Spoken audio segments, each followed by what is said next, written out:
Okay, it's March 4th, isn't it? It is March 4th of 2026, and this is the Charter Review Special Committee.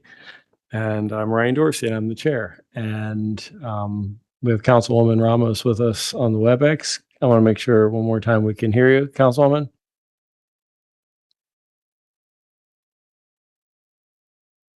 Yes, Mr. Chair. Oh, good. Okay. Thank Okay, you. good. All right. And we have our some of our other members of the committee. Councilman Jones. Hi. Councilman Blanchard. Hello. Got all these other lovely folks here from Law Department. Hey, Jeff. Hello. Comptroller's office. Jay. Aaron from the Council President's office. Josh, how you doing from Councilman Blanchard's office? Ben, how's legislative reference life today? Yeah. Tyler, do you love working in the mayor's office today? Isaiah, I bet you do too. Hi, Nancy. How you doing? I'm great. Sumner, how you doing? You're hiding all the way down there. How you doing, Sumner? From my office. Ethan, Mr. Staff to the committee. How are you today? I'm phenomenal, Mr. Chair. I'm great. Great. We have an agenda. Do we have a printed agenda for folks? No. Okay, I have a printed agenda here. It's pretty simple. I'm going to do a little overview of it. After our last meeting 2 weeks ago, I had a meeting with Laura Larson, the budget director. She had some practical concerns about the budget process that she helped me to understand. And so I want to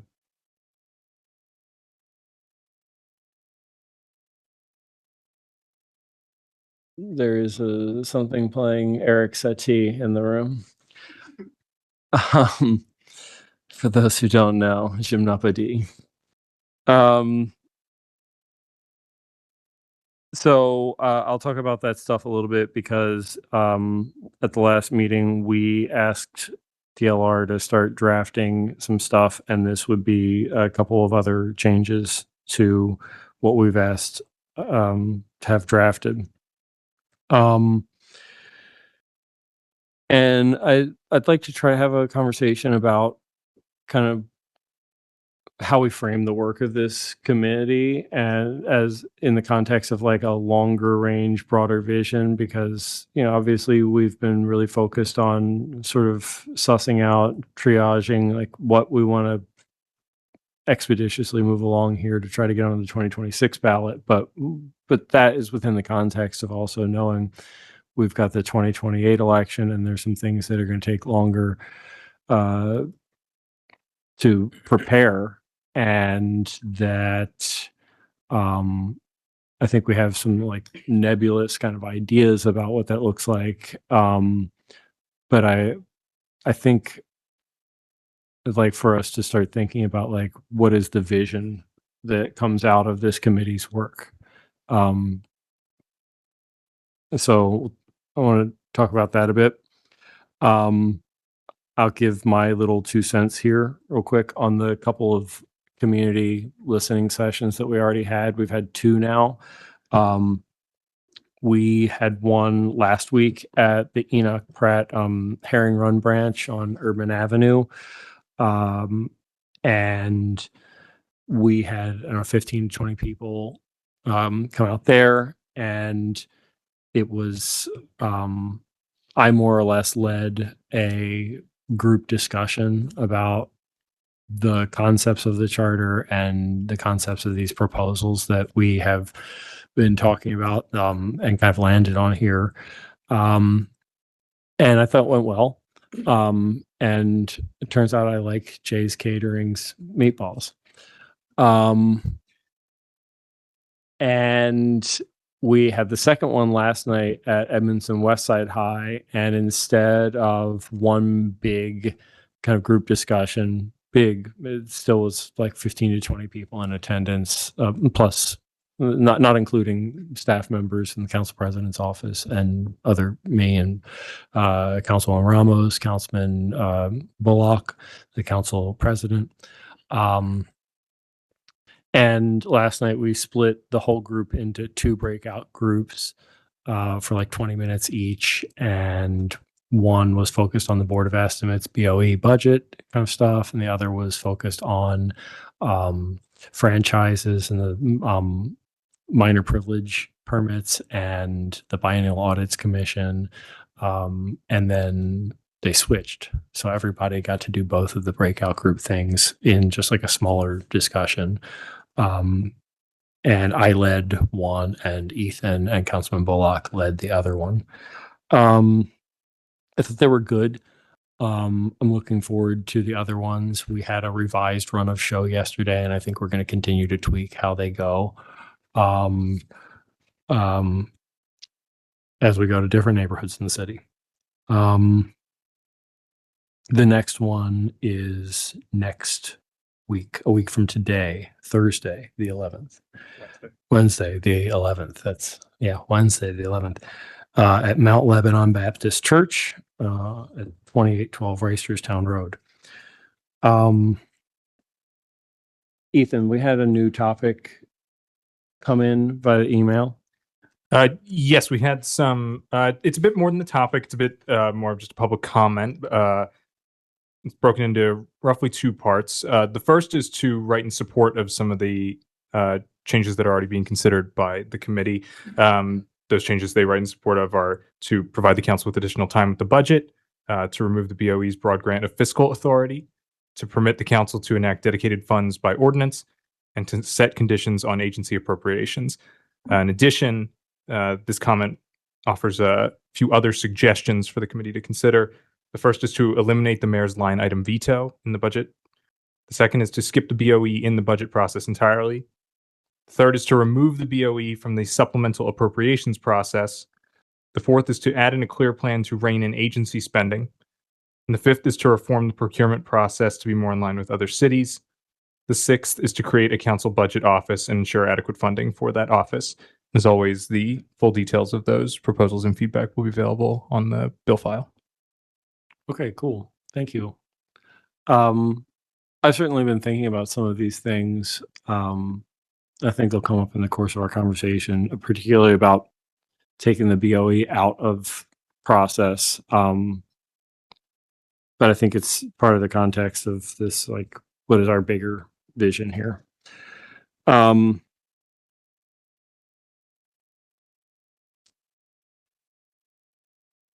We spent the last couple of meetings like really going in deep on some proposals. It's like, here's what we've talked about. Here's what it could look like.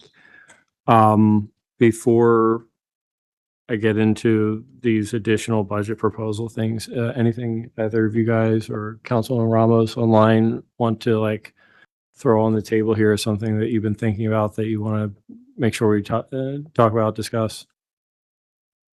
Mr. Chair, I apologize that I'm not done with the 2 items that you asked me for more detail on, and I will do that as soon as possible within the next week, so that we can circulate it for consideration.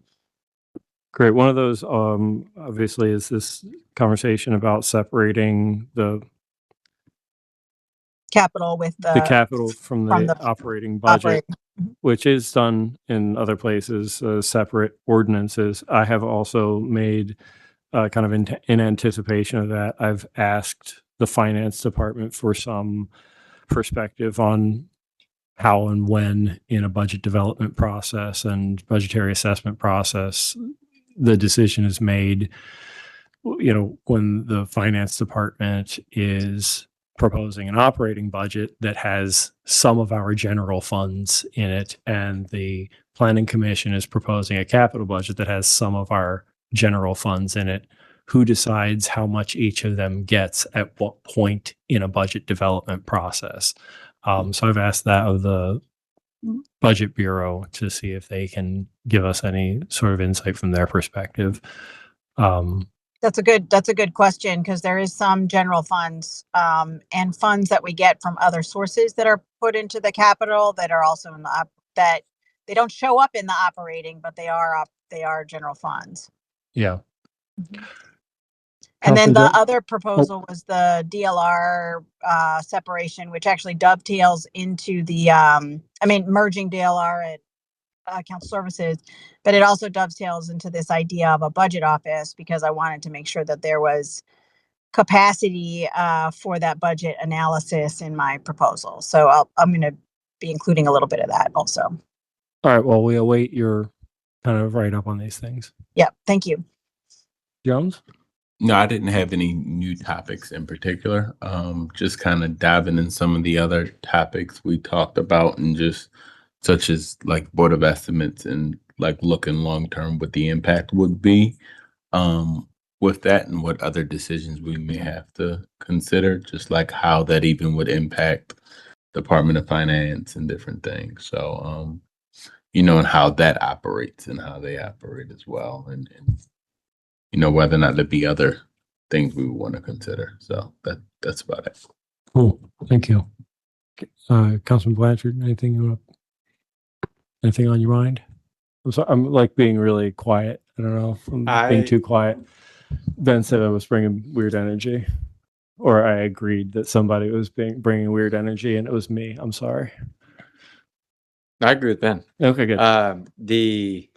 But I have, as I've gone around I've been doing a tour of the district, talking about my district, association meeting stuff, talking about legislative priorities for the year and whatnot. And when I get to talking about the charter review committee, when you're trying to hit things in like 30-second elevator pitch type things, it's actually, I've really struggled. I haven't really come up with a good way to explain, to your point, bigger picture of what we're trying to do outside of just we want the city government to work better. Yeah. I think there's something to be said about framing it, like having a better, clear framing. The other way you could just say is like, look, there's a bunch of different things that need to be tackled.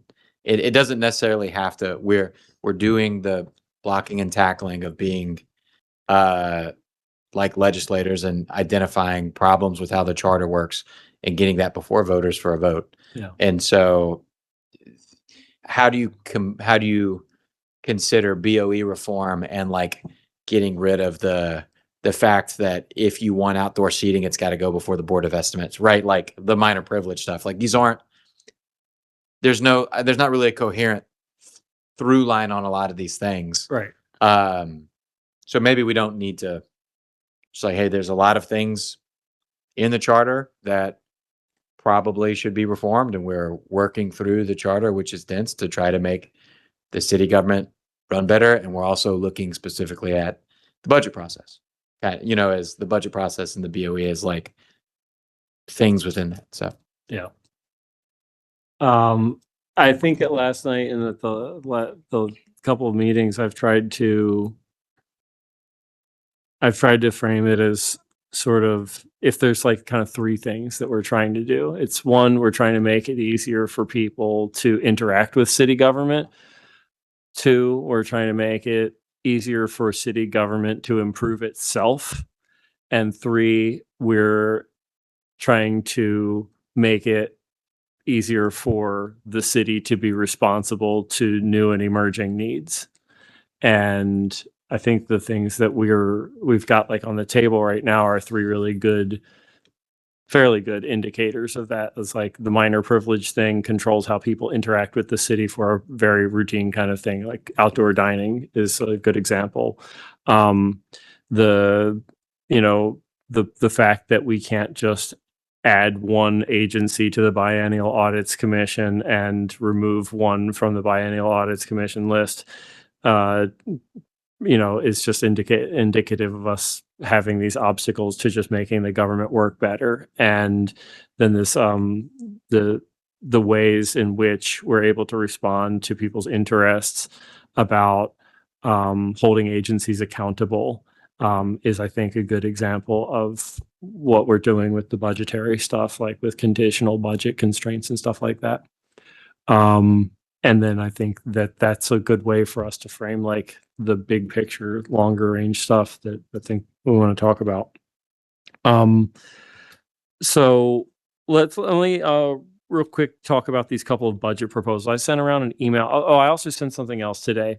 Obviously we had printed copies of the BOE budget, mayor stuff and the franchise stuff and well, we had printed copies of those things that we read through the last couple of meetings.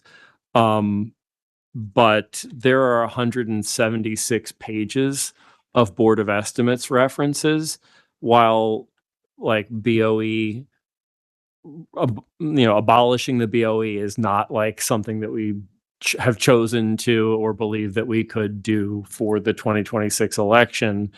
I think it's important for us to have something in front of us to be able to guide us in like constructive thought and constructive like decision making efforts. And so Sumner and Ethan put together this 176 page document that's got every one of them in there. I shared it with most people here. Isaiah, you're not on it. I'm sorry. But everybody else, Nancy, I'm sorry, you're not. Everybody else here has you are on it.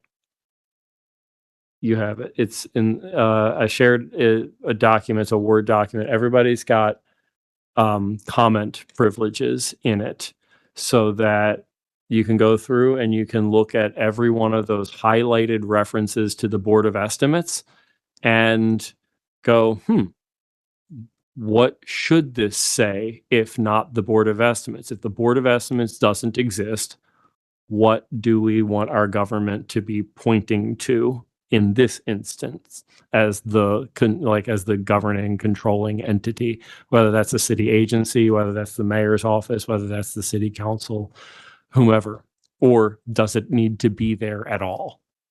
But there are hundreds of them that accounts for everything in the charter and the code. So that's there for ongoing reference and to create this space where anybody can comment in that document, so we can compile those viewpoints together from everybody here. Last week, I also sent around a brief write-up to the committee members on these couple of things that I discussed with Laura Larson, the budget director, last week about practical considerations with respect to the budget. In last year, the General Assembly had a bill that would have dramatically moved up the date by which local jurisdictions or county governments have to certify their tax rate to the state so that the state can prepare the tax bills to go out. They ended up amending that. I think the original bill was like May 15th, but it got amended to June 20th, whereas I think it was previously July 1st, which is you're already into the fiscal year. So it's June 20th now, which is still 5 days sooner than our charter requires us to actually pass the budget. But the charter presently also ties the passage of the tax rate ordinance to the passage of the budget ordinance. And so we're not allowed to pass the tax rate bill until we've already passed the budget bill. And there's not any real reason why we need it to be that way. And so I want to make sure that we take this opportunity here to have our proposal decouple those two things from one another. Does that make sense to folks? And do we want to talk about I have a question. Yes. Is that I thought it was that way because when we pass the budget, we know how much money we need to bring in from the tax, and that's why we set the tax rate when we do the budget. We are not empowered in any way to increase the budget beyond its total from what is presented to us. If we cut from somewhere, we can add somewhere, but we can't just add. And so we when the budget and the revenue ordinance are being introduced in tandem, because both proposals are essentially being prepared through the Board of Estimates and through the Finance Department, the tax rate that's proposed is always going to be enough to cover the proposed expenditures. And so there's no circumstance under which, upon passage of the budget, we would need to then increase the tax rate in order to cover expenditures that were not anticipated when the budget was there. The only thing that could happen is we would be able to lower the tax rate, but like nowhere in living history has that happened. And I think that's probably because we say this is how much money that we want to spend on these agencies, and nobody's ever satisfied with it. We always want more money going to more places. Nobody is gonna, the city council is not gonna conclude, let's just spend less money overall. And even if we did, it would have to be so substantial a cut to warrant then reducing the tax rate so that we're not bringing in more money than we're spending. And our whole motive would have to be there to give ourselves no headway at all in the first place.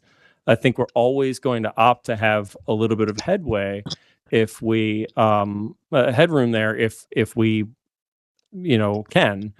And so there's not any actual reason why we need to couple these things together. We could just as well pass the tax rate and say, this is how much revenue we project coming in from this tax rate. So so I guess another way to look at it is that the budget is presented to us with an assumption of the tax rate already. So That's there's correct. so it's not exactly tied the way that I had articulated earlier. It's just that so it doesn't need to be tied in that way because we're already making an assumption based on the tax rate we already have. That's And right. The whole budget And if we development. wanted to change the tax rate, there would have to be a whole nother situation. But that it doesn't have to rely on the budget is basically formulated based on what we're projecting from what we think the tax rate's going Yes. to be. Got it. Okay. I got it. Mr. Chair, Yeah, Councilman Blanchard. have we heard from either comptroller or BBMR on this? Do they think this is fine? This was their recommendation to us. This was BBMR. This was You're the BBMR. budget director. Okay. The budget director said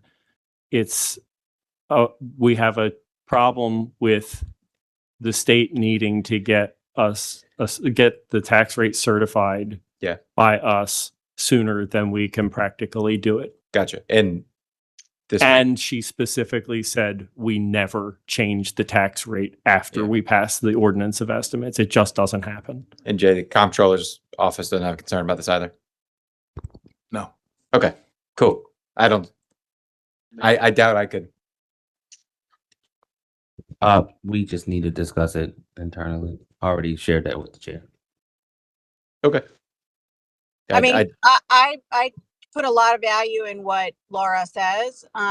So if she feels like there's a problem because of something that the General Assembly did that we could fix, and we're taking an opportunity to get into the document now, I think that makes a lot of sense. Great. Okay.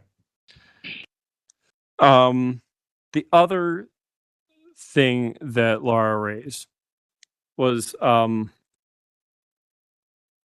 at the end of my first term. So we've got like 5 years of this behind us now, I guess 6 years of this behind us now.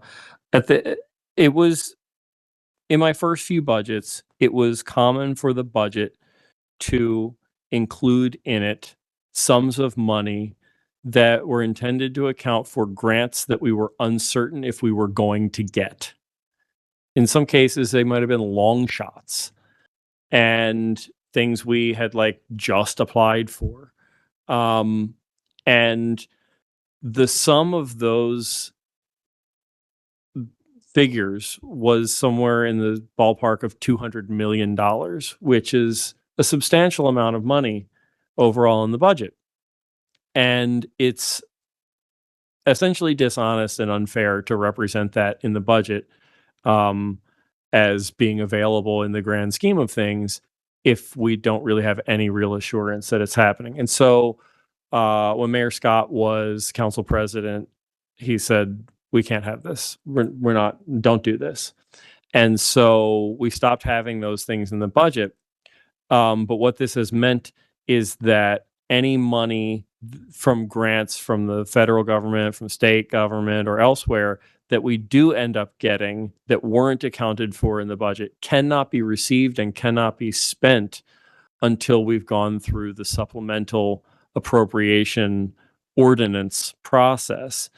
Given the time that it takes to receive things and go through the Board of Estimates to accept things and also the ordinance process, this can significantly eat into the total amount of time that a grant has in its life. If you're getting a grant that you have 12 months to spend and you really can't begin work on trying to get that money out the door until you actually have it in hand, and it takes you 3 of those 12 months to get it in hand, you've severely hampered the city's ability to spend money that we applied for and were awarded.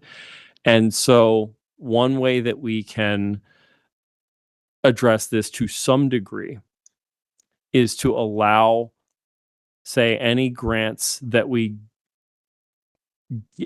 get a notice of award for, or maybe have some like reasonable reassurance that we are going to get them between the time when the ordinance of estimates is introduced and when it's passed. It would make sense for us to be able to pass an amendment to the ordinance of estimates that increases those items of items of appropriation. Right now, we are only allowed to make increases in general funds.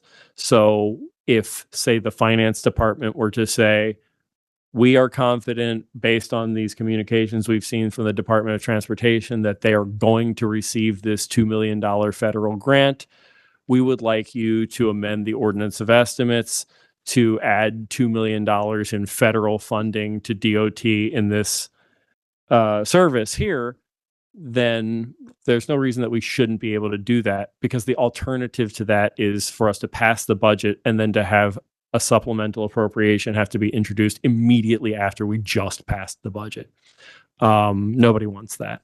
And so I think it's a very reasonable proposal to say that, like, if the finance department indicates that they want us to make an increase for federal, state, or other kind of grant receipt grants that we anticipate receipt of, that we can do that by amendment in the ordinance of estimates. Does that seem reasonable to folks? Any discussion about that?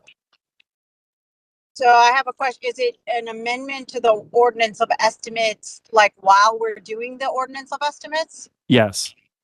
Okay.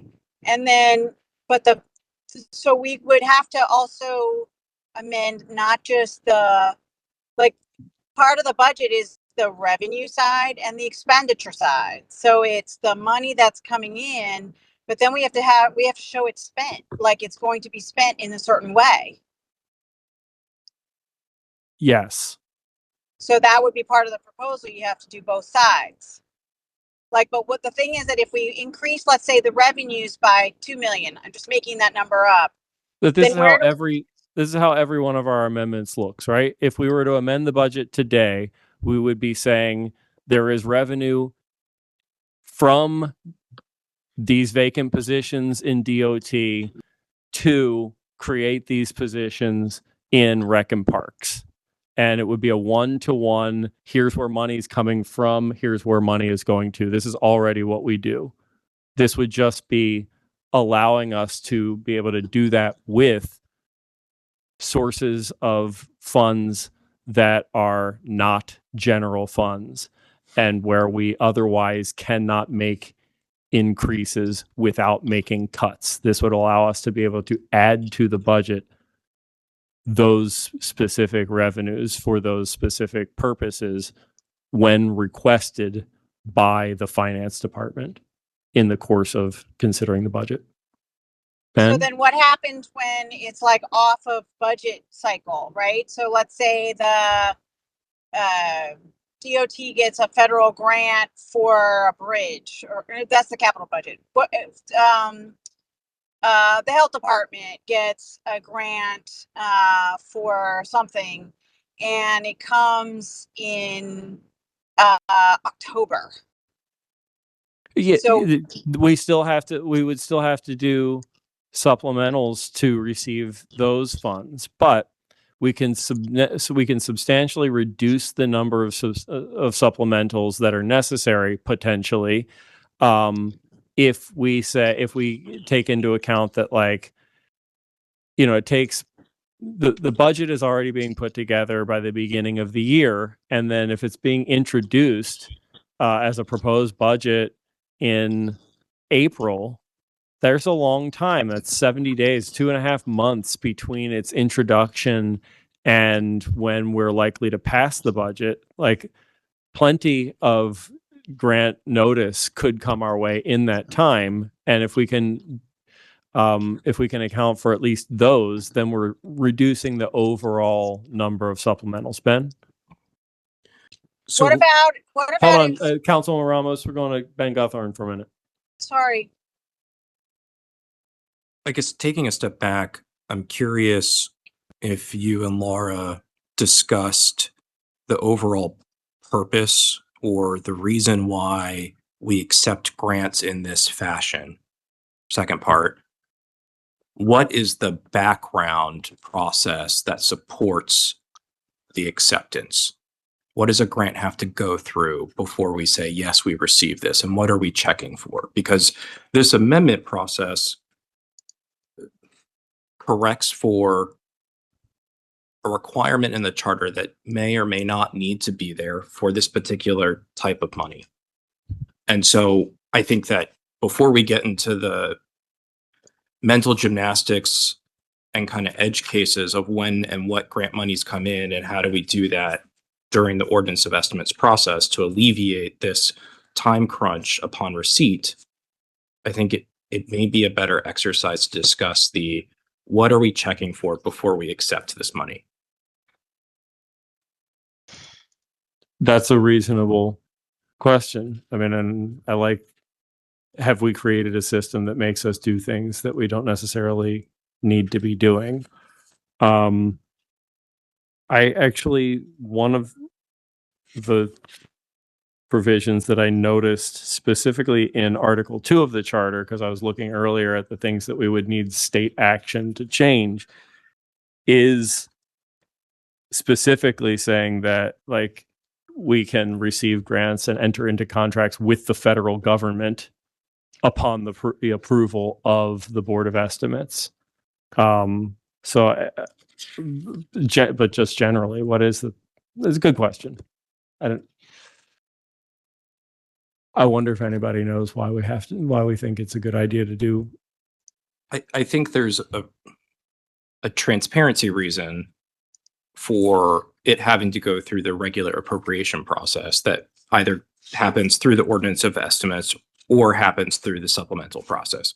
But I don't necessarily think that those need to be the exclusive means of appropriations if the funds are being received by reason of grant from, say, the feds or the states during a period that doesn't align with, in this instance, the ordinance of estimates period.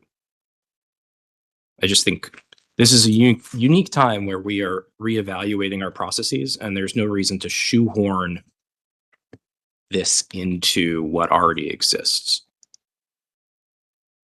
because it doesn't actually seem to resolve the core issue.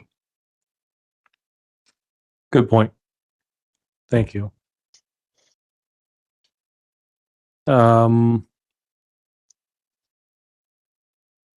Councilman Ramos, did you have something else you want to add while I'm thinking about who we want to ask about this?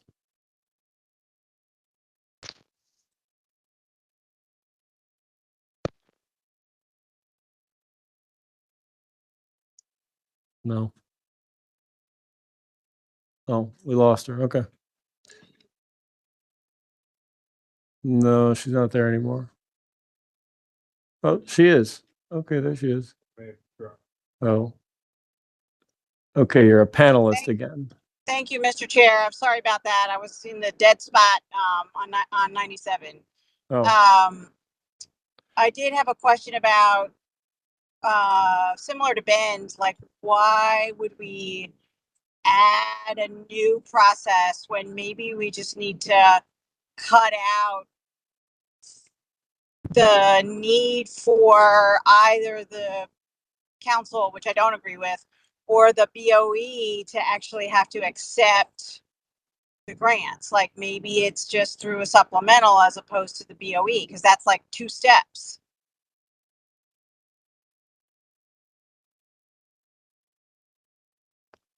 I think that we're gonna have to do some investigation on this.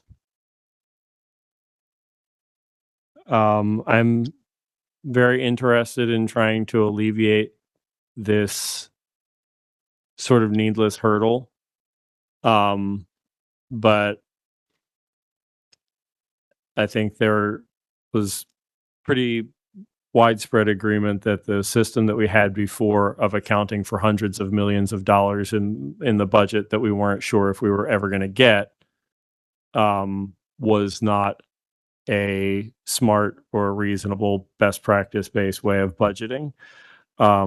So perhaps we've corrected too far, and the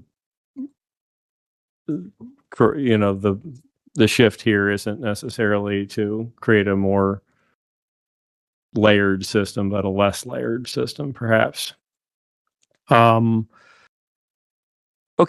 well, I will certainly do some legwork here to try to figure out if we can get some answers from finance department staff. Anybody else have any suggestions on that?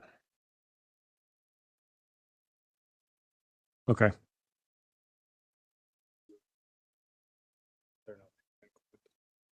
Yeah. Back to the prior topic then, because those are the two things that came out of the discussion with Laura about decoupling the revenue ordinance and the ordinance of estimates. Does this seem reasonable and amenable to the committee members here as something we want to ask Ben to incorporate it into his draft? Yes. All right, cool. Councilman Jones? Yep. You like that? Yeah. You good with that? All right, cool. Councilman Ramos? Yes, that's fine. Thank you. All right, great. We have a consensus. Ben, we'd like to incorporate that into your drafting. I made a note about it in the shared Word doc also. It's in the, I did it as a comment.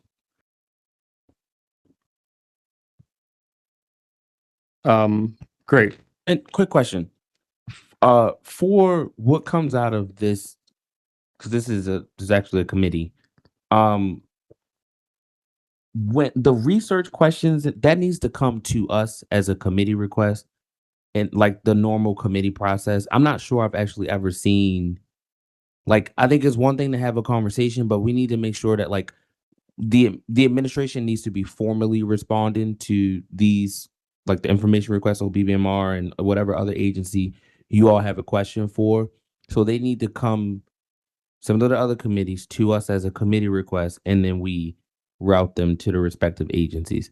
Because I just need to make sure that like we're seeing this information as well before it's just talked about in committee. And we, need to have quality assurance and things like that. Sure. If you want to go and get us the information that we're looking for. Yeah. So it'll just come as a normal like committee request. And then, I mean, that's typically how the staff do it. They just send it, they still send it to the respective agency, but just copy us all on there. So that way we all have awareness of like what the actual request is. And then between myself and Isaiah, actually making sure that the respective agencies, can compile the information and respond timely.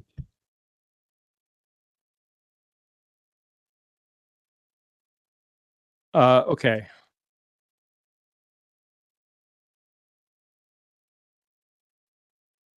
Those are the couple of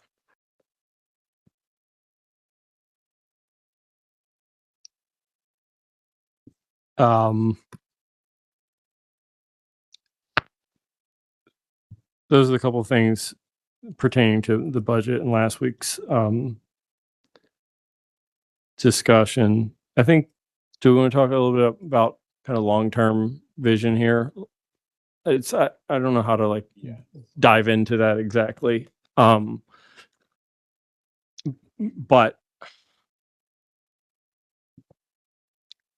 obviously we've talked on numerous occasions and little bits and pieces about kind of like, it seems the stars are aligning around the idea of abolishing the Board of Estimates, and that there's going to be some long-term work that needs to be done to make that happen, including getting some state action taken to remove the things that are in Charter Article 2. And also, I think there's pretty clear consensus that like the city council can't really do all of the extra stuff that would come with that if we continue to be part-time positions, and that there's an effort being taken up to convene an elected officials compensation commission that would consider the topic of increasing city council members' salaries and making the positions full-time positions. I think that there seems to be a lot of consensus around the idea that those two things go hand in hand. Do we want to talk about that at all? So we need to stand it up. Oh, so yes, that sounds great to talk about. I think it would be cool to hang out with Councilman Jones more. I don't see him enough during the workday. But no, if we were full time, no, I'm just kidding. I think this is the first I'm hearing about this full time conversation and whatnot. So that is an interesting conversation, and I think there's a lot of merit to that discussion. But I think kind of bigger picture, I think what we can, to take a quick step back, it's like we have stuff that needs to get put on there's stuff that needs to get done by June. Yeah. Right. Like Yeah. things that need to go before the council, drafted legislation to go before the council for a vote in June. And then there's things Needs to be done by May 1st. May 1st. Yeah. Okay. We're on a very tight time. Okay, great. Yeah. So there's that. And so we probably need to be, that's 50 something days Yeah. away. So that's like the priority. And then there's things that need to be done, like maybe a couple of this bigger BOE reform thing, or like a couple of, I think we had to discuss the possibility of looking at term limits, like in greater detail with public engagement, whatever, before 28, right? Yeah. And there's some 26 things, there's a 28 thing, and then there's nothing else exists, right? There's no us after this term until Right. the election. Until there's a next term. Right. Well, I just mean like Yeah. there's no reason for the current council and the current administration invited to talk about things that will happen after this term, because we have no idea who's going to be Right. what, right? So we got the 2026 bucket, which is fairly urgent. Thank you, Shamoya, for pointing that out to me. BOE, budget, mayor, the thing that Ben's drafting. Second on that priority list is dealing with minor privileges. Third on that priority list is the comptroller and the biennial audits commission. And those are the things that we asked to have drafted as our priorities. I think So- we have to open up the conversation around the procurement as well. The Oh, procurement so there are two- reform. Yes, there are two other things that we do need to cover here. Thank you. One is around procurement. The conceptual draft that Ben has that we went through the other day, or like a couple weeks ago, just strikes the whole procurement article, and that was or a subtitle from the Board of Estimates article. We need to. The thing that we read through entirely. We need to strike back a balance there to maintain in there that the Board of Estimates approves contracts above a certain threshold that's set by the council. So we need something in there that maintains some structure to procurement. We do need to come back to that. I definitely see that as a 2026 thing. Yes. I mean, the bulk of the need in dealing with procurement, as you know, kind of addressing it for the way it is in the charter, is making procurement hard and bad. That is essentially addressed by basically removing everything about procurement from the charter. But section 11B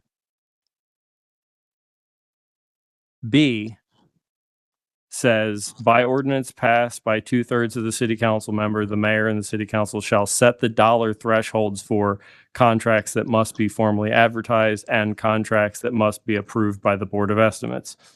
There is little else in here that is not administrative in nature.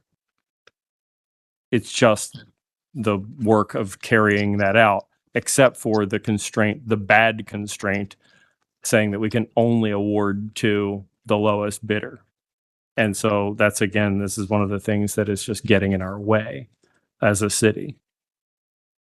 Right, but I think the point is we just need leave what has to be left in the charter and just do it by code, and make sure that that is all done now soon. So we do need to address that.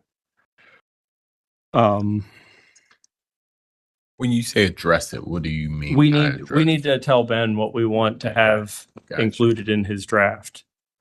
And There's the draft of the resolution to go on the ballot, and then there's the draft of the procurement code, which we have. I'm not concerning myself with the procurement code right now. Let me be very, very clear. I want to make sure that we have with 50 days to prepare things to get onto the ballot, that we're telling DLR what we need for the charter proposal right now.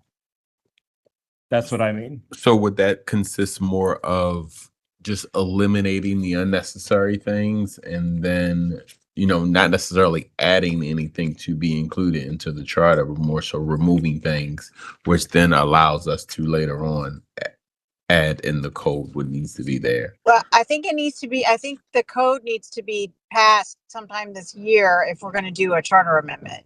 But I mean, the amendment being drafted now and putting in makes some sense, and we can then take time on the rest of the code. But I would imagine we need to have the code passed by the time the amendment gets approved. Okay, and I think too, we got to kind of take one step back, because I think there's two different approaches we can make. One, by eliminating the procurement part, which then gives us the flexibility we need, or keeping the procurement part, I thought at one point, and just adding best value in what's in there. I don't think we really landed on what was kind of the best step to, or allowing the flexibility to approach procurement in whatever way the city felt met its needs the most. My understanding is that the things that need to be that need to be reformed in procurement is way more than just the best value, which is, I think, yours and my priority, but like, I think it's more than that. Everything about Article 6, Subtitle 11 is administrative in nature. None of it needs to be in the charter. And if it's not there in the charter, then we can set up all of this same sort of administrative stuff by ordinance and include in that consideration for best value contracting. But adding best value contracting into the charter still then leaves us with a charter that's got all these other constraints in it that we then have to work around and can only work around in the charter. We need to get these barriers to procurement and these shackles of constraint in the charter out of the charter where they don't belong. What I believe is that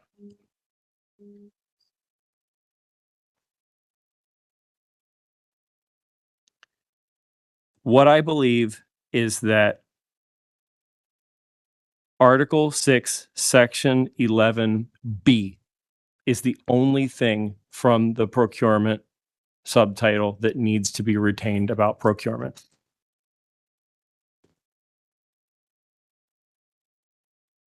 And is that the dollar amount? Yeah. Subtitle 11 says this: procurement.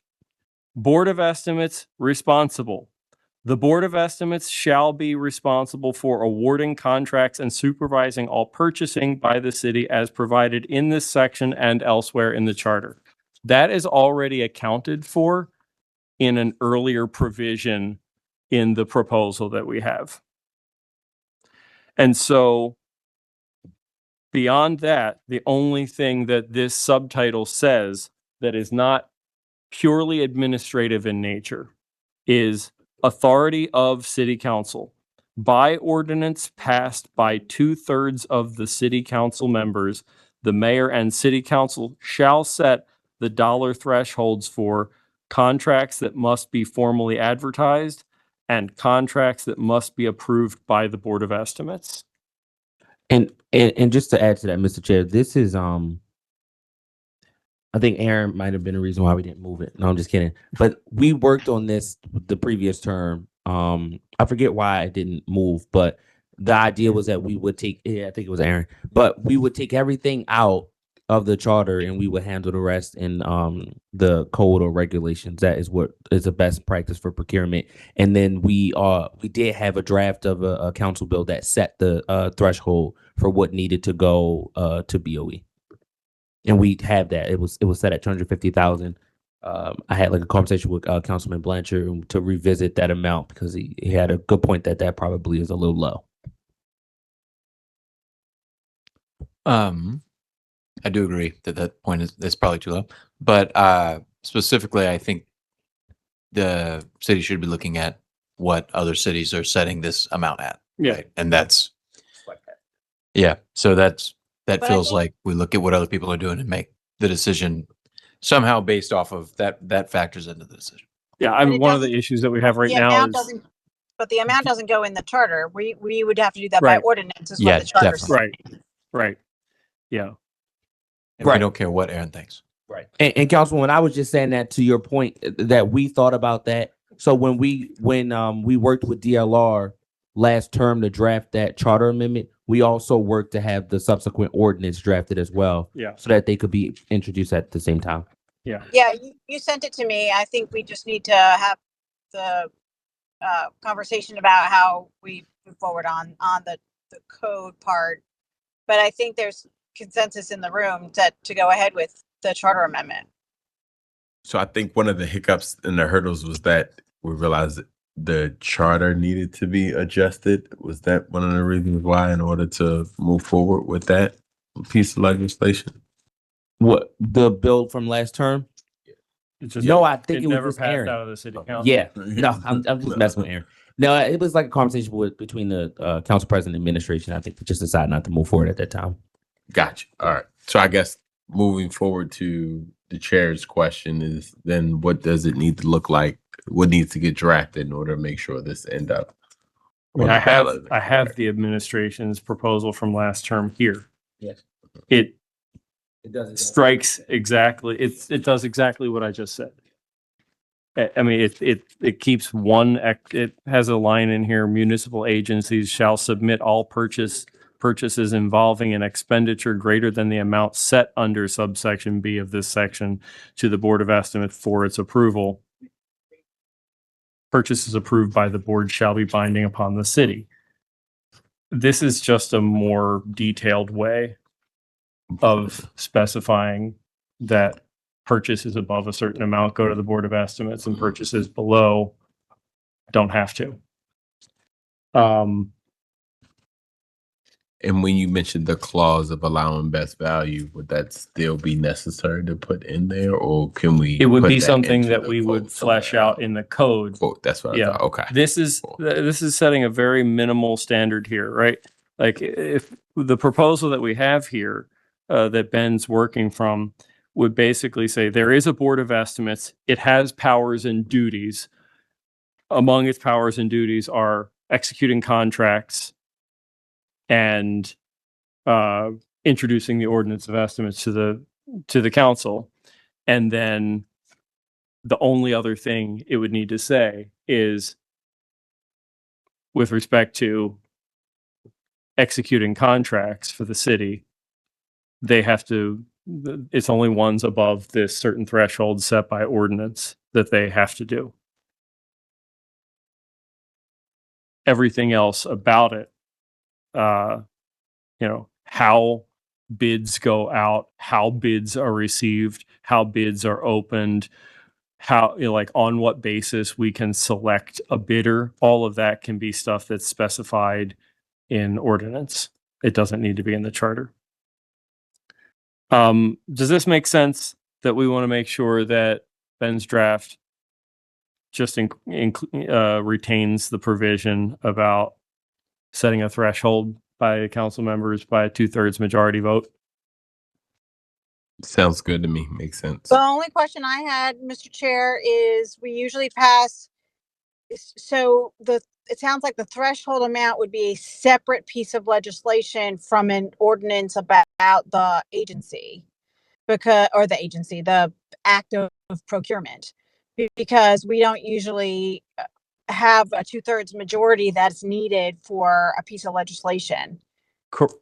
Correct. Yes. We would need to set up our procurement processes and standards in an ordinance that is devoted to that purpose. And we also separately would need to set a threshold for contracts to be executed through the Board of Estimates. Okay, but it would be two, I mean, because we could do it in one, but that would just mean the whole No, thing. we would do it as two separate things. 2/3. I meant two separate ones. That makes sense. Yes. Thank you. Mhm. Thanks. Again, this sounds good. I know Councilman Jones chimed in here. Sounds good to him. We're going to make sure that Ben keeps this provision. Councilman Blanchard? You lost me a little bit, Mr. Chair, but if Councilman Jones is good with it, then I'm Okay, great. Councilman Ramos? Yeah, I'm fine. Thank Okay, you. great. Ben? You heard us.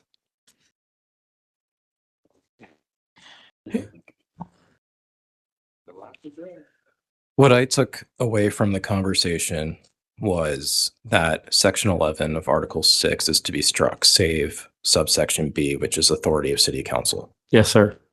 Deal. Thank you. Mr. Chair, I have a question that I think could be helpful as part of the conversation Yeah, today.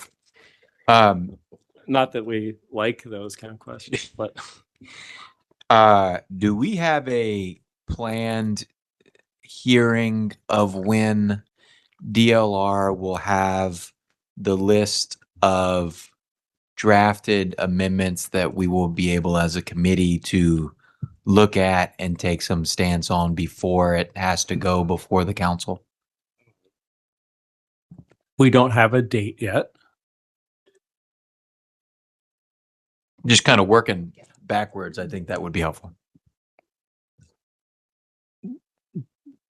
Ben, Councilman, when are do you asking for like a formal hearing? No, you want to know when we're going to get a draft from DLR. Yeah, and we in this hearing, this type of hearing that we're in now, so we can all review it and say, hey, the committee votes 5-0 or 4-1 on each of these amendments before it gets presented to the council. Yeah, we've got, I mean, we're essentially going through a two-step process here that isn't usually gone through, right? Normally, one member of the city council says, I have a brilliant idea and I'm introducing it, and then everybody can consider it. Here, we're asking for things to be drafted as a reflection of pre-built consensus among the committee here. So my expectation, my hope here is that what we get from DLR is a reflection of everything that we've already discussed. And so we are basically going, yeah, this is everything we've already discussed. Let's get this bill introduced to the council. Yeah, I don't anticipate that we're gonna, amongst at least of the things we discussed, I don't anticipate we're gonna have anything that there's not gonna be. We'll probably all say yes, we agree. I do think it makes sense to have a formal Yeah. committee vote on each of the amendments.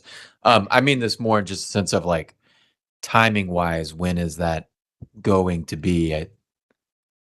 It would be good for us to know and be able to prepare the rest of the council before it goes before the full council as well. We do have some, that's another thing that we do need to talk about is we need to have some conversations with other non-committee members to just help make sure folks are very aware of everything that we're talking about here now that we've kind of done sort of a triage. I've talked to Shamoya about setting up those meetings. My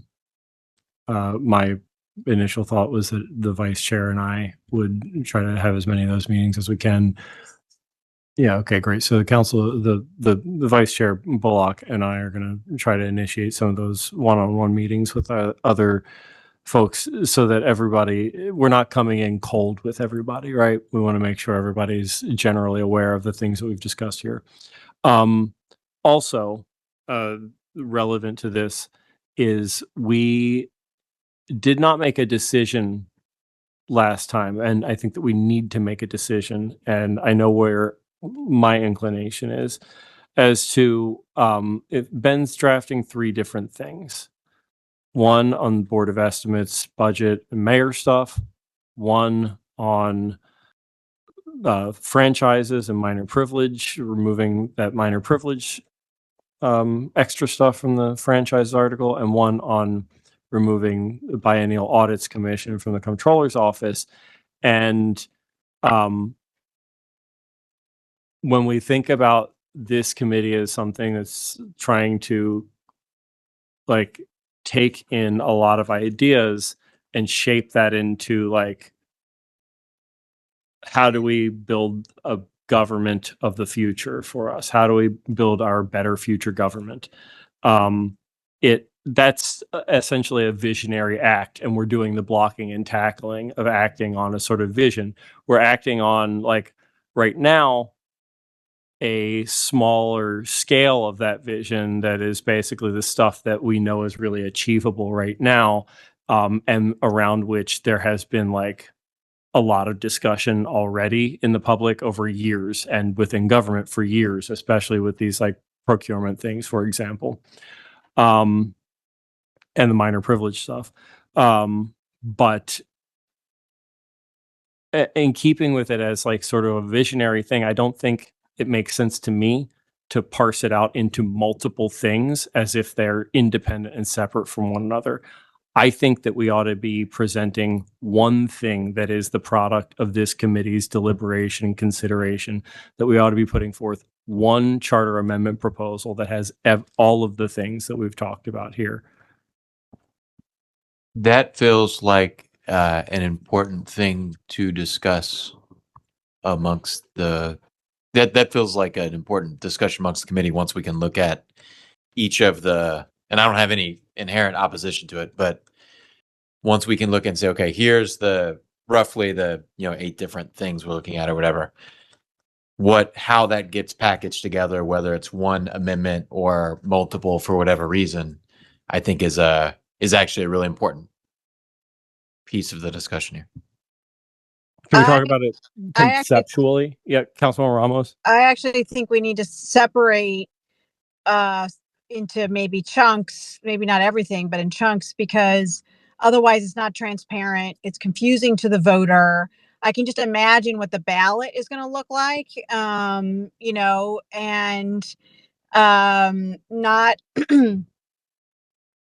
not everybody is going to read the background material unless it's in chunks where you can say amendment to procurement article X, Y, and Z, or amendment to, adding amendment on the budget. I think it's much more transparent if we separate it out. Then we can say amendment J says this, amendment B says this, and it's easier, I think, to digest, as opposed to Amendment A says all of this and it's all together.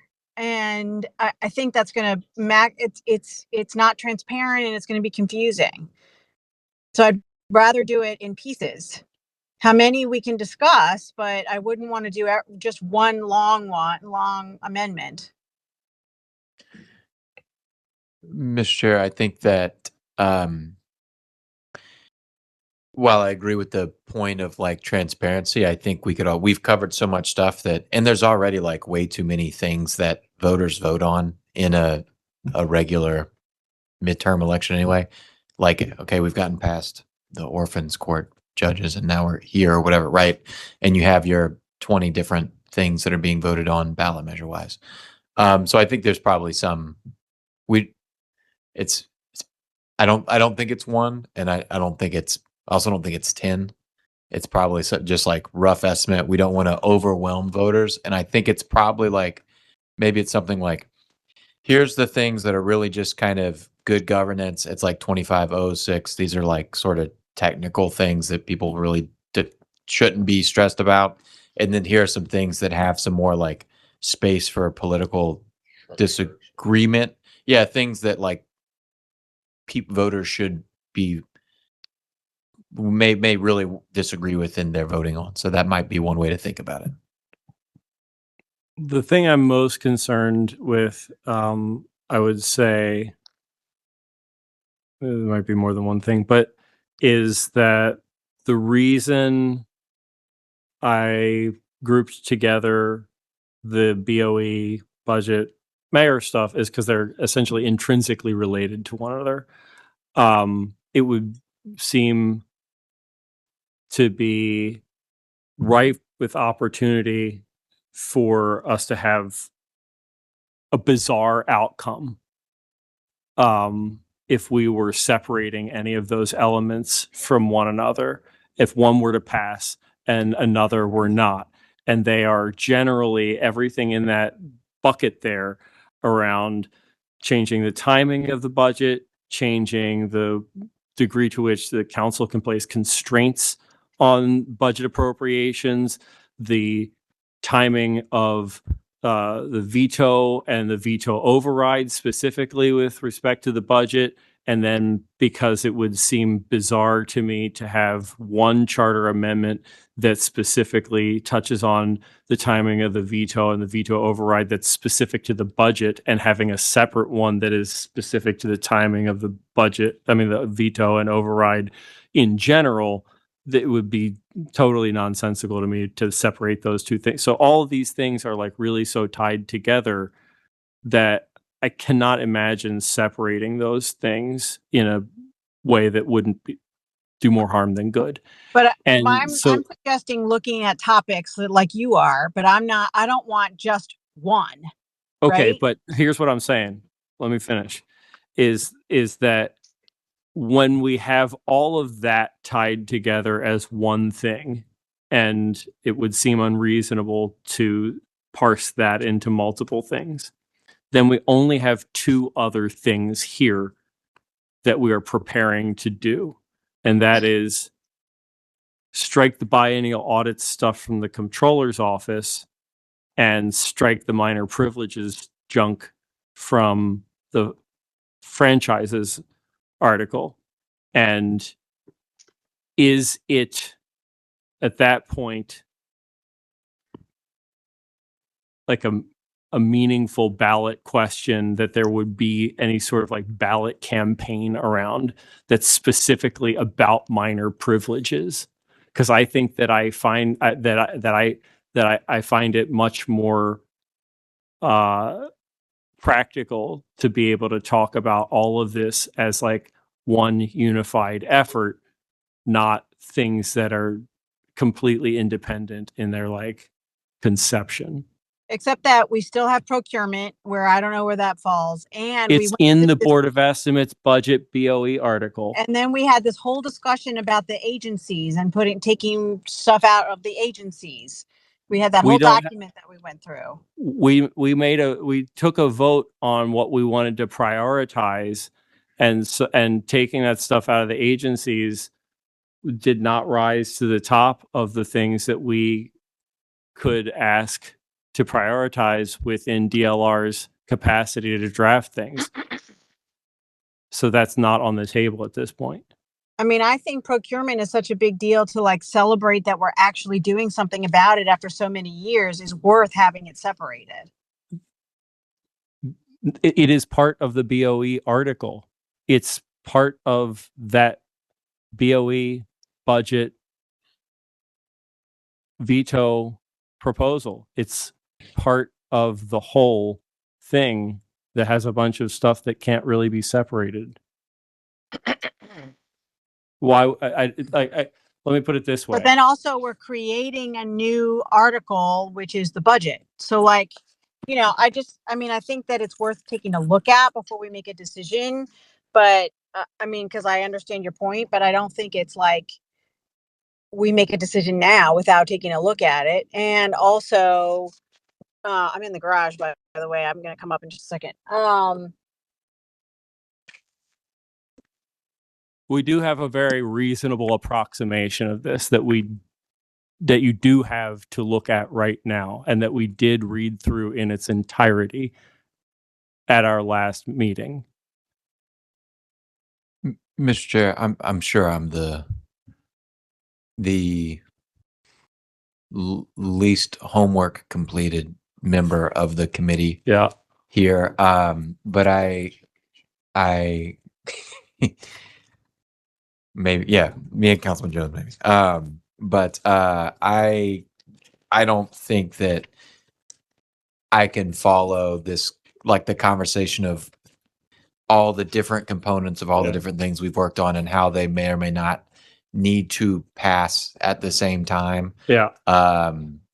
And I think you and Councilman Ramos have both spent a really impressive amount of time considering these charter items, and I think it would be good to see these like y'all are just y'all could spend the rest of this hearing kind of debating the points, or maybe if you could just present like, I'm saying this is how we could do it, you know, a little more like visually for the visual learners in the room. Okay. To that point, I did do a reasonable approximation of a draft that everybody here has that Ben is working from. So if anybody has any questions about that, I think I really do. Just my whole point in bringing this up is in the same spirit of like, we're having these committee meetings in order to try to figure out what's possible right now on a tight timeline in parallel with community outreach, because we do not have the time to do one and then the other. And so I want to make sure that when DLR has a draft for us, we have already really considered to the best degree possible conceptually this idea of why we should be combining things together into one proposal versus not. And I think that there's compelling reason to have a single proposal. Aaron? Thank you, Mr. Chair. One thing that I want to make sure that we consider that we're going to have to address at a certain point under the proposal of everything being on one ballot measure is that it will need to get reviewed at the Attorney General's office, which has standards of clarity for ballot measure. And this is fairly complex, so the committee and the council should be prepared to consider some alternative if we get to that. But something we should talk about together, certainly with the law department, because they'll also be deeply involved in the final product that goes to the Attorney General's office. Yeah, I guess I'm operating from the general, like,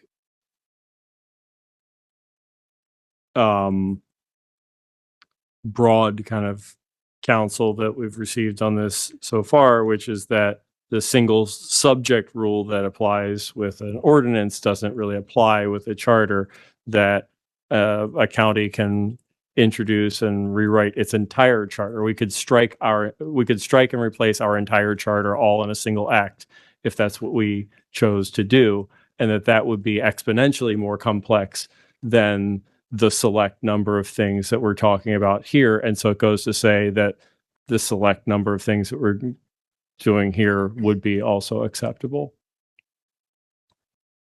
Maybe that's all. Yeah, maybe. It's entirely possible it could go the other way. That's all. Yeah. I just want to raise that Yep. possible likelihood. Yeah, certainly cause for current concern and consideration. I don't know how to answer that until we get there.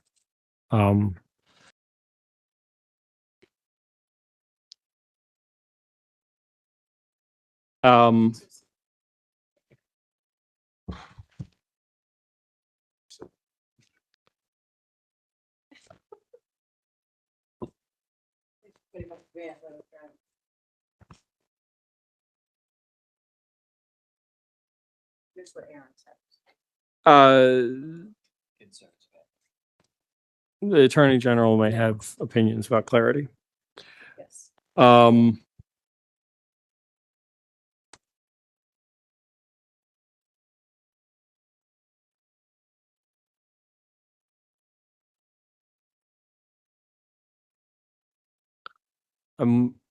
Probably a lot of this more of this conversation about okay, so I think we've had this discussion about whether we should do one thing or multiple things. We don't have a resolution on it, but I think it was important to have some kind of conversation about it because I want people I want the members of this committee to seriously consider this question. And again, the draft concept that I sent around to everybody that we reviewed here last meeting that has all the budget, BOE, mayor stuff all in one thing was written up as one thing because I don't think it's reasonable to separate those things out from one another. And that does include the procurement thing because it would not seem reasonable to me to take the 17 pages of Board of Estimates article that exists today and get rid of and move subtitles 3 through 9 over to a budget article. So now we're down from 18 articles to 12 articles. And then the salaries stuff is also something that can go into code. So we're going to strike that too. And the procurement stuff is stuff that, except for this one little section, is going to go into code. So we're striking that too. And then there's all this stuff that's redundant, like setting of the state's attorney's salary that are the last 6 articles in there. And so we're talking about reducing the Board of Estimates article from 18 subtitles to 2 or 3 subtitles here. It would seem weird to me to say, oh, but actually the striking of the procurement subtitle 11 is going to be a separate charter amendment proposal from all the rest of that stuff. That doesn't like we can talk about, we could celebrate like we're finally doing this procurement stuff, but it has to be a part of that. I don't see any way that it can be separated from the rest of that stuff. Well, I just think that again, for clarity and transparency, I think like, for instance, the unions are going to be very interested in the procurement piece. And so would probably want to see our ordinance before, anything else happens, frankly. And then it would be good to have it separated for that conversation while we're doing these other things. And I think, sure, the Attorney General might have some challenges. The Board of Elections has to review the language as well. And so I would hate to just have a broad, like one thing on the ballot that says we're changing the, because it's just a summary on the ballot. We're changing the charter by amending I'm making these numbers up, Article 5 and Article 10. That's not helpful from a transparent. That's also not what would happen. I mean, but the summary is very short. The summary has to give person some sort of like understanding of what's going on. You can't just say we're amending these But then when things you're that on have the no ballot, you description can see- whatsoever. like people take time to read the stuff. And so you could say, we're amending the procurement article there. People know that. There's also this other thing. I mean, I'm interested to, see the whole package and then we can decide how we want to move forward. But I would rather have more transparency than less. Mr. Chair, I've got to step out to testify virtually. Just my two thoughts. One, towards the procurement situation, my sense is that procurement feels like it has the most opportunity to become like a politically salient topic of people having strong positions. And if there was going to be some public push for or against something, then that could be in that category. So maybe it does make sense to have that as a separate thing. Regardless, I just want to make sure we have, because I do think that timing and getting a date set for. Ben, do you have any sense of your timing for being able to draft things? I'm sorry to put you on the spot, but it's on the it's at the forefront of at least one member's mind, and it's not just him. Probably if none of us ever give him any. Ben, I will need to get back to you, given, I would say, the broader context of my workflow. Totally understand, Ben. All I'm saying is I just want to make sure that we are thinking far enough in advance so that we have hey, we need to have a hearing on this day so we can receive the amendments, talk through them, if we potentially need to have a follow-on before we. Ben is definitely aware of that timeline. I feel like maybe we as a committee are not as strongly Oh, considering okay.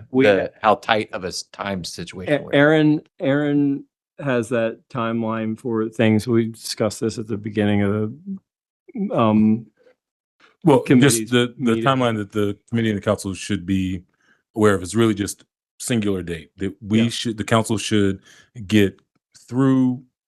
It should be passing third reader before May 1st. That will give.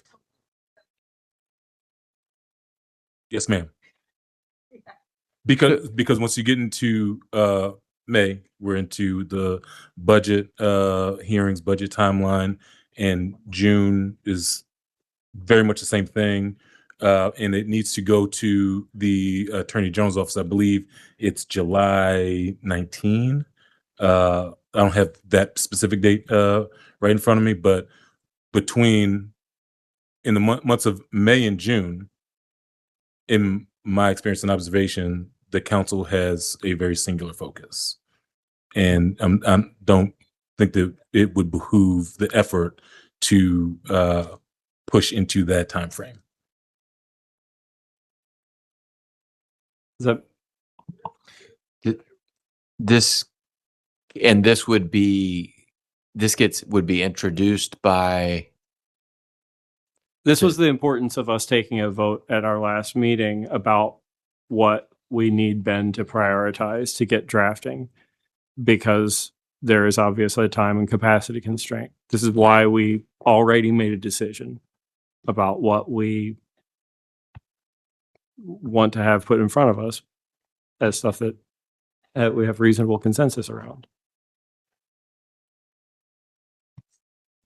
And then it gets introduced and then there will be a hearing. Yeah, And the hearing will be before legislative investigations, right?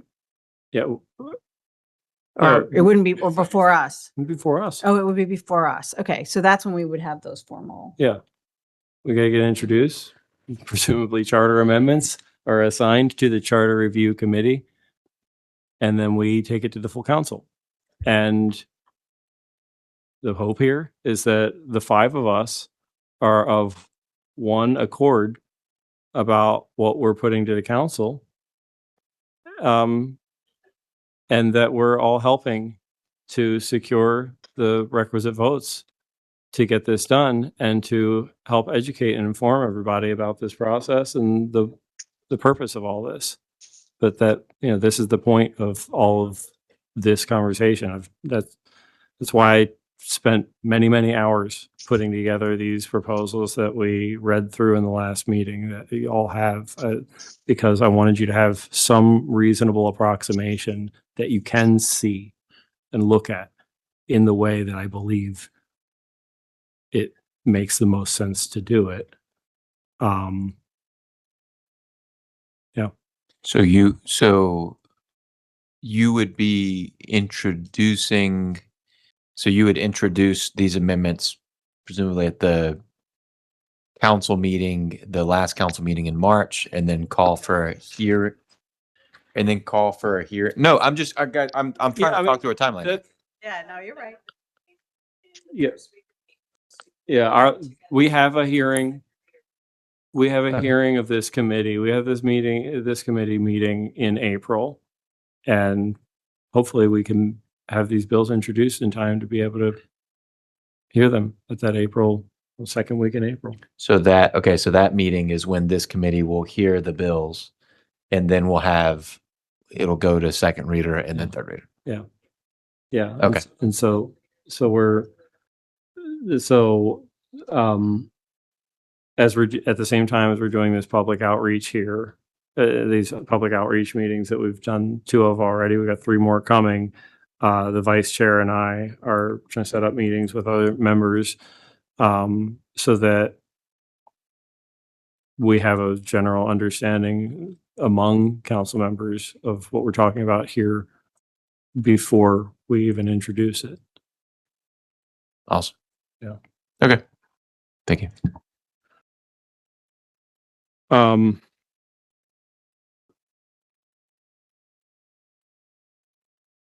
That's the end of the page. Yeah, I don't want to, we went well into our 3rd hour the last couple of meetings. I don't want to do that tonight. I'm bringing weird enough vibes tonight. Who else here has anything that they want to contribute to this conversation or our general awareness before yes, sir. Taking off my director of legislative reference hat for just a moment. Sure. This committee was set up when you all schedule to be here from 4 to 7 Yeah. to discuss this very issue for this period of time. Yeah. As a citizen, Yeah.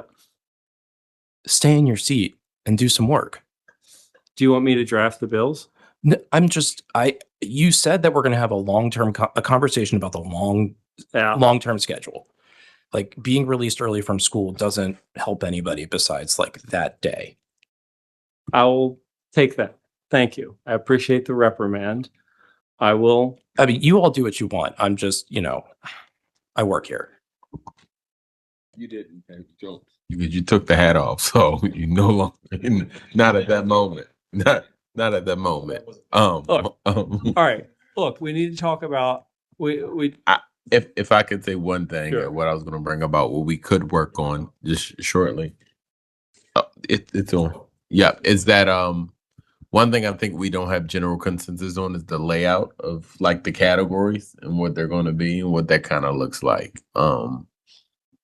Because I hear both sides of the argument and both are good points, right? But I think we should land on something because the presentation of how this thing is cut up and broken down, or whether it's 10 or whether it's one thing, but like Councilman Blanchard said, it's somewhere in the middle.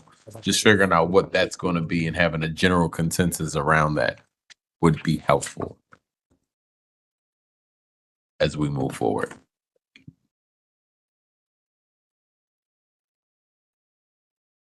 And I also wanted to, maybe this is an internal conversation with the chair, but had some suggestions about how the public meetings could run next time. Okay. say that again, what you want.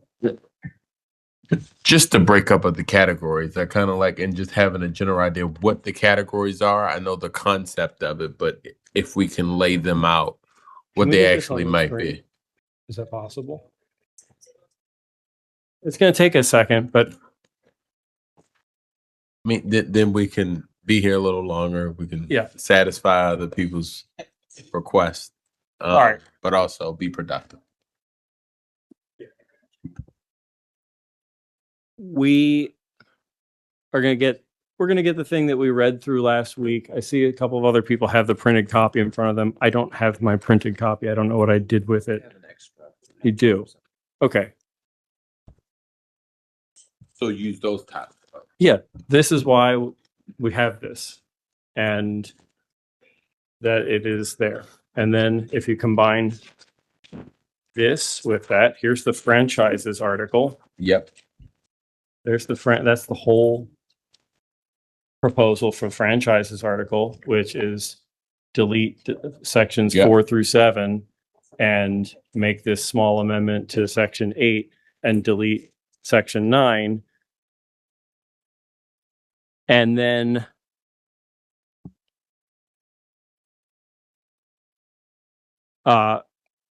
and no, procurement is in this. Procurement is in this. Oh, yeah. It's already here. Board of Estimates. Councilman Bullock, how you doing? I'm doing well. How about yourself? I'm good. All right. So we're looking at three different.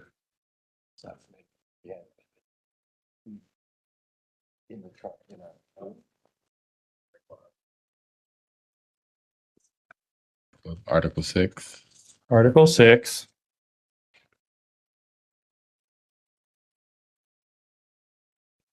The proposal here just have it struck Okay. because But do we leave section 1B from Article Yes. 6? That's still in there. it's Art Okay. 11B, what the content of 11B. 11B. Yeah, so it's this and the thing that we just talked about with 11B. And then the franchises thing. And then if you just open the charter to the comptroller article, which is Article 5, and you go, okay, here's the Department of Audits, here's the independent auditors, and then here's subtitle 11.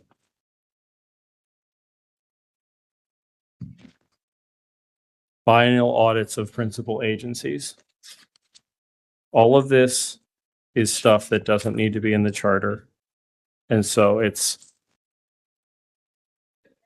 all the stuff we talked about with the mayor, the budget, the BOE, franchises, and striking this article or subtitle 11 from Article 5, the So- biennial audits thing. Look about I 3 didn't- different ones. Yeah, Gotcha. it's 3 different things here. All right. And that sounds like 3. that to me is the question. Is like I don't necessarily think that they need to, and I don't necessarily think that we're better off if they are 3 separate ballot questions. Mm. They can possibly be 1 ballot question, and I think that there's merit to that idea. And your procurement is within the, right, The because mayor, you're saying it's the within the mayor. mayor BOE thing. Yeah, Yeah. because it's in the Board of Estimates article, which today I'll go over it again. Today, no, I'm going to talk here for a second again. The Board of Estimates article right now is 18 subtitles. 1, establishes it. 2, powers and duties. 3 through 9 are budget process. So the proposal here is keep 1 and 2, keep the establishment and the powers and duties, and make some minor changes to how powers and duties are expressed for clarity. Move 3 through 9 over to a budget article and make certain changes to those things around the budgetary concerns that we have. 10, salaries, is administrative. That can be moved to code. 11 is procurement. Everything there is administrative except for 1, 2, 3, 4, 5 lines of text. And so that stays in the Board of Estimates article because powers and duties are execute contracts and introduce the ordinance of estimates. Ordinance of estimates is over here in the budget. With respect to procurement, the contracts that Board of Estimates has to procure, to execute are above this threshold set by the council. Everything after that, after 11, is more that is administrative or redundant. And so our budget article, our Board of Estimates article becomes something that is a page and a half long. And in the course of it becoming that, we have fixed our procurement problem by just eradicating all of the stuff that is the problem. It's not like we're reinventing anything here to fix the procurement problem. We're just eradicating all the stuff that has been a problem for a long time. And so it's just part of this grander effort around like these budgetary and expenditure based things. And again, beyond that, there's franchises, and then there's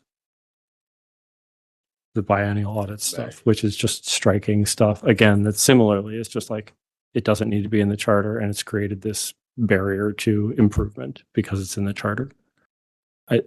I don't know any reason why I think these things should be separate things. Again, we talked about that a bit. We haven't landed on something, but if we want to have further discussion about that, we can. But I think, do maybe want to have discussion about like what's the bigger long-term picture here. I wanted to make sure that we were focused on the stuff that we need to resolve or potentially could resolve or could think about resolving in the very immediate next meeting future. So emphasize that as our use of time here, but what's the future of the government of the city? Mr. Chair, on one item that is slightly more, it would be in a potential addition to the requested draft. This is from I got feedback back from law today. If you remember, I had brought up at the last hearing concerns about some requirements for ground rent matters and land disposition agreement matters, land disposition agreements that have to go before the BOE, and setting a minimum price threshold, because that is something that happens to be slowing down the disposition process for the city to be able to effectively address the vacant housing crisis. Law got back to me and said the ground rent piece was likely unnecessary, but the idea that land disposition agreements conveying city-owned real property worth less than $100,000, excluding that from BOE approval, is something that we would need to put into the charter. And Jeff suggested amending Section 5 of Article 5 for that exemption. But basically the idea being is I believe this would be a useful tool in allowing the city to address vacant properties that it owns faster than it currently is. Because right now I believe it's something like at any given point, like 100 properties that are waiting to go before this process or something to that effect. We learned in a community economic development hearing a couple weeks ago. So that is something I would like for the committee to consider including in our amendment. And I think that's important. I do want to make sure that we do some research on, how the approval process for sale would happen otherwise, because we do want some transparency in that. Like there would have to be some like recording of who is getting the property. Because one thing about the BOE that is important is that there is transparency. So we'd have to just figure out what that would look like. I mean, I'm fine with this. I just think that we need to look at is that then, DHCD then sells the property and then it's properly recorded somewhere. There's some stuff in the ordinance that we would need to figure out as well. Okay. I can, and obviously this is Councilman Ramos's forte. Certainly happy to talk to her, talk to the administration, Yeah. I'll talk help to you with Jeff it. and get something. Yeah. Yeah, we'll work together on it. Okay. Mr. So- Chair, I did have a question about hold the on, so- topics real quick. So this is, we haven't discussed this as a topic No. previously. This, we discussed at the last hearing. We did. Yeah. But not in sort of any depth. I was a committee request. The night before, we had identified this in the community economic development Uh-huh. hearing. Uh-huh. And so it was a committee request in this committee that I posed to law for if either of those items would be necessary. Law said that one of those items would be necessary. Okay. I don't think that I have a comprehensive understanding of this point.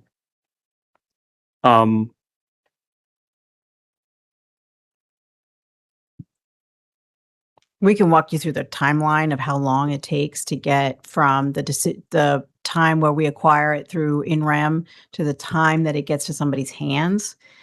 It's like 120 days. What is the problem that you're We're trying to solve for? we're trying to get this down from 120 days to potentially like less than 90 to get it to somebody's hands to do the work that needs to be It. done. A- The a property, property, vacant A property. vacant property. A vacant property. So the city already owns or has control of of a vacant property and wants to dispose of it. Right, and they've made the decision And as their- somebody has said, I want to buy that. Mhm. And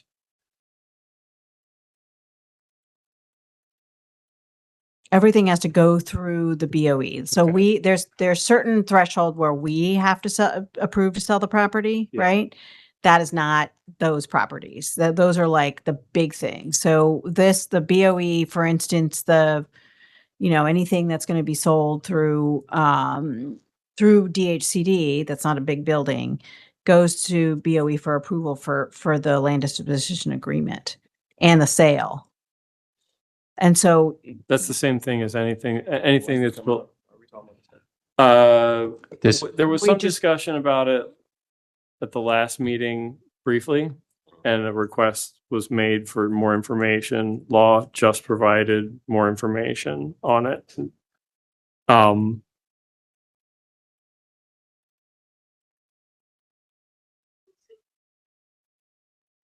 Mr. Chair. Yeah. we Ask a can get question. more information on it too. Yeah. So I'm searching for the distinction in the charter between the sale of, say, vacant property versus the sale of other city-owned property.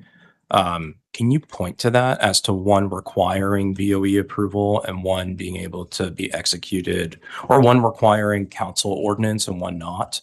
Or is it all in the same? I think this, Jeff, do you have that? Because there's definitely a distinction between, because there are times where like when we sold Lake Clifton, which was a city-owned property, to Morgan State University, that was done through the city council. Okay. sure. But then all of these vacant properties, lots and houses are not coming to the city council. They are going to the BOE.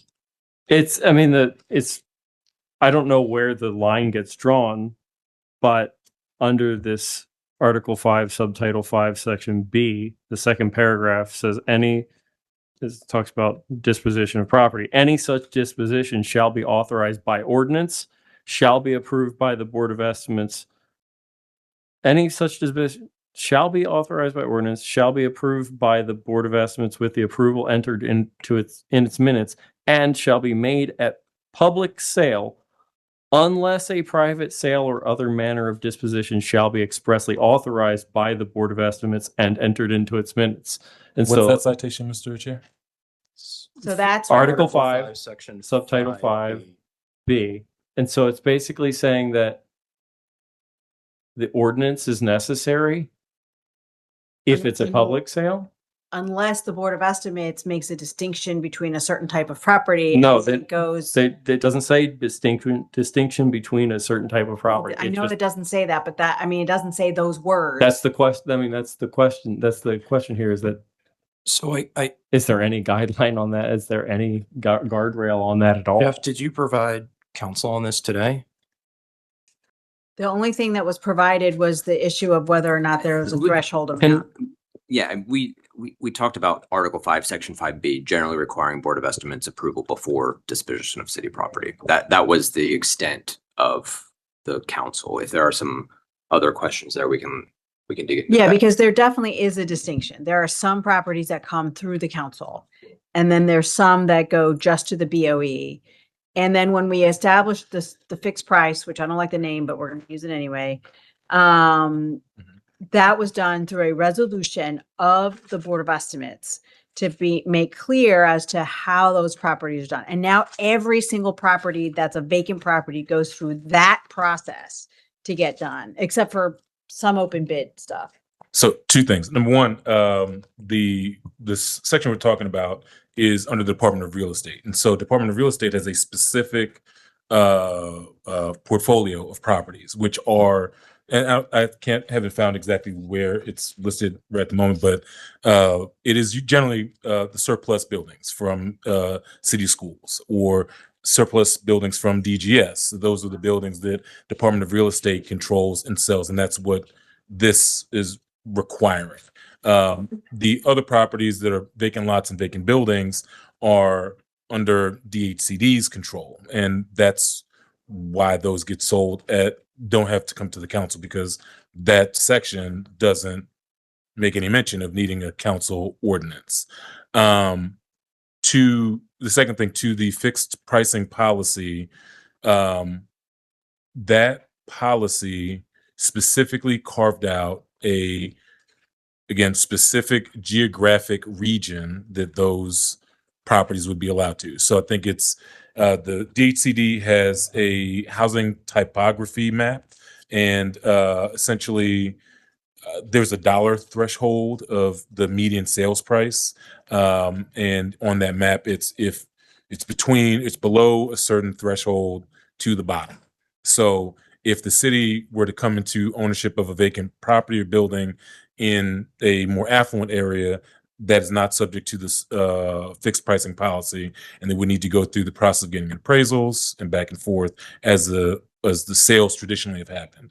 But yes, to your point, the great majority that the city seems to own of the vacant properties and vacant lots are within this housing typography map that they provided. And that's what we see on the Board of Estimates. For example, today at the Board of Estimates, they approved a big swath of on Clifton Avenue and I can't remember the other street, around a rec center that's getting ready to reopen. So that's what we've understood from DHCD as to how they're using the fixed pricing policy, and to your point, accelerate the time frame from city ownership to disposition. But that fixed pricing policy wouldn't come under this BOE reform. The fixed pricing was developed so that, like you said, there's no, I mean, we know a certain categories of properties are a certain price, and we don't have to go through the back and forth of appraisals and all of that. But it's still, I think the councilman's question is that it still has to go through BOE. So that's literally from the time that we've decided to sell this property to this person to the time that the person actually gets it. It Is 120 days, and you want to reduce that time frame. can be up to 120 days. Yeah. And so the time frame to reduce that time frame, one of the ideas is to say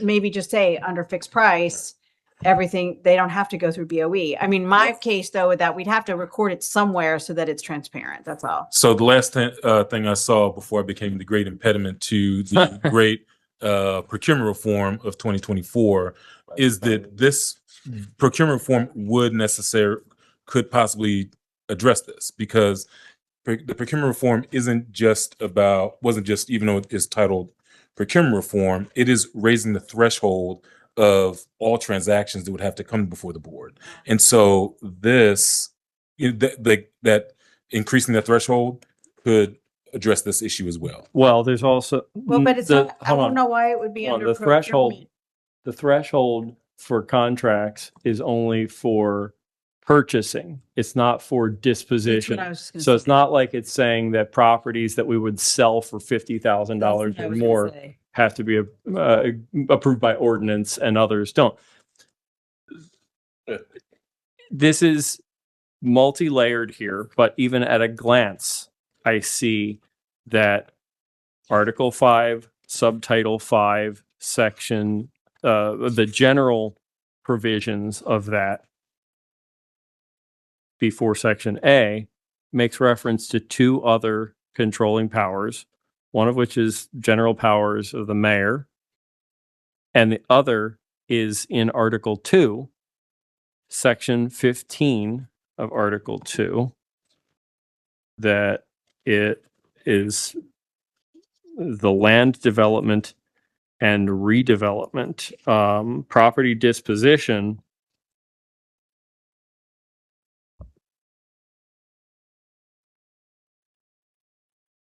Sorry, I looked at, as soon as I started talking about this, I realized I was reading section 15A, not 15. 15A says that anything that we want to sell for the purpose of economic development has to go to the Board of Estimates, and that's in state law. And that's in state law. So Yeah.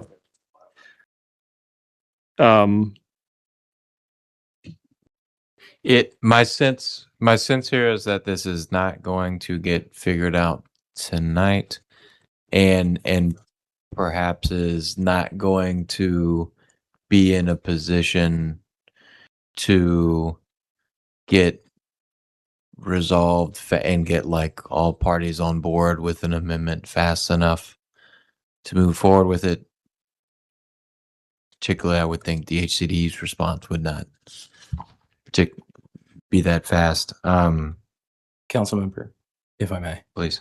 So I think, like, from a charter perspective, there is probably there might be a more important conversation to be had between who is assigned the power to, not in this instance, but acquire, but also to disposition property, because Mr. de Graffenright had mentioned that there is a distinction between who possesses the property, the Department of Real Estate and Department of Housing and Community Development. My reading of Section 5, subsection B, is that there is no technical distinction there. It all belongs to the Department of Real Estate, quote unquote, by power. Yeah. And arguments to the contrary may be efficient from a policy perspective are not what is actually prescribed in the charter. So for the purposes of hastening the disposition of, let's say, real property at a diminished value, like, is it the BOE that's actually causing the issue here? Or is it other processes that add, I don't know, let's say 100 of those 120 days? To your point, it doesn't seem like a ripe issue, but I think that the number of people who are permitted to execute a disposition of a property likely should be expanded from the Department of Real Estate, or there should be some conversation about how they're housed or where they are. You are correct in that there are several factors that factor into the 120, right? Some of it is just getting paperwork back from the applicant. But we're trying to do whatever is in our power to be able to change that. I mean, this did, like I said, in the last meeting, come up in the context of the land bank, when we did the land bank a few years ago, because we were going to ask the permission for the land bank to be able to sell city-owned property without having to go through BOE. And there was a whole process there that we had talked about. So, I mean, I think that there's also this conversation that's worth, at some point in time, do we need to have Office of Real Estate different from DHCD? And then there's also BDC that also owns property. Like, there's a whole thing there that we should probably have a discussion about at some point. I think these are all great points and great points in the argument that this is probably not ready for prime time of, actually, I thought that was going to be like a couple lines. So I apologize, like exclude properties under this amount from doing this thing. Obviously it's a way more complex issue that's going to need more juice and consideration than we probably have time for, unfortunately. I think that's a reasonable conclusion. I think that Yeah, but I think it's a really good conversation that this is sparking, and so we can be ready for a 2028 discussion. I think that that's exactly right. I think that this is among. Let's talk about bigger picture here. Let's talk about bigger picture here. It's 6:05.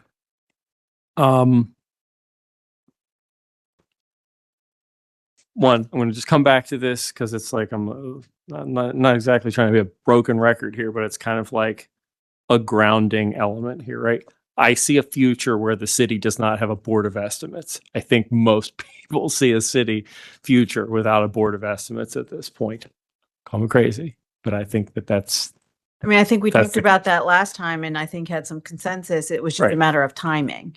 right. And so we have that as something that we can say, look, the things that we're doing right now are the little things that we think we can get done right now that move a needle and that are not in conflict with this bigger picture, that aren't messing too much with things that we're going to mess with again in the future. We're not saying, let's modify the structure of the Board of Estimates now and then think about getting rid of it entirely 2 years from now. Like, we're just like, no.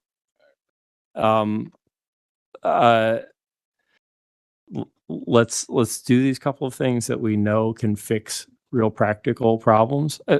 Look, for all intents and purposes, I could leave the Biennial Audits Commission thing alone and be fine with it, and just say, look, Comptroller's Office, sorry, we'll get around to that in 2 years.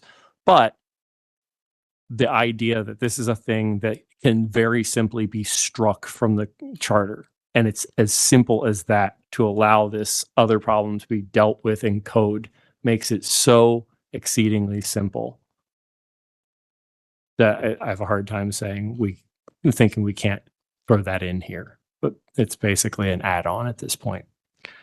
But we are solving some, real and long-standing issues when we talk about the procurement aspect of the proposal that we have, and when we talk about the minor privileges aspect of what we talked about. And they're not in conflict with a long-range thing, right? So, we also have to consider, I think,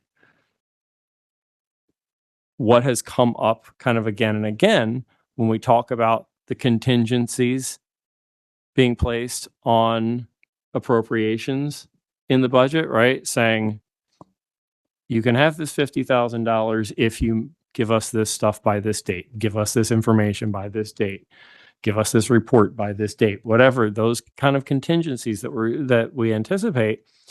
But somebody's got to be the determinant of whether the contingency was met.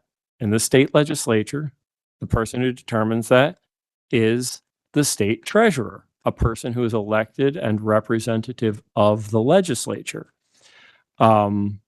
The legislature can absolutely rely on that, I would venture to say.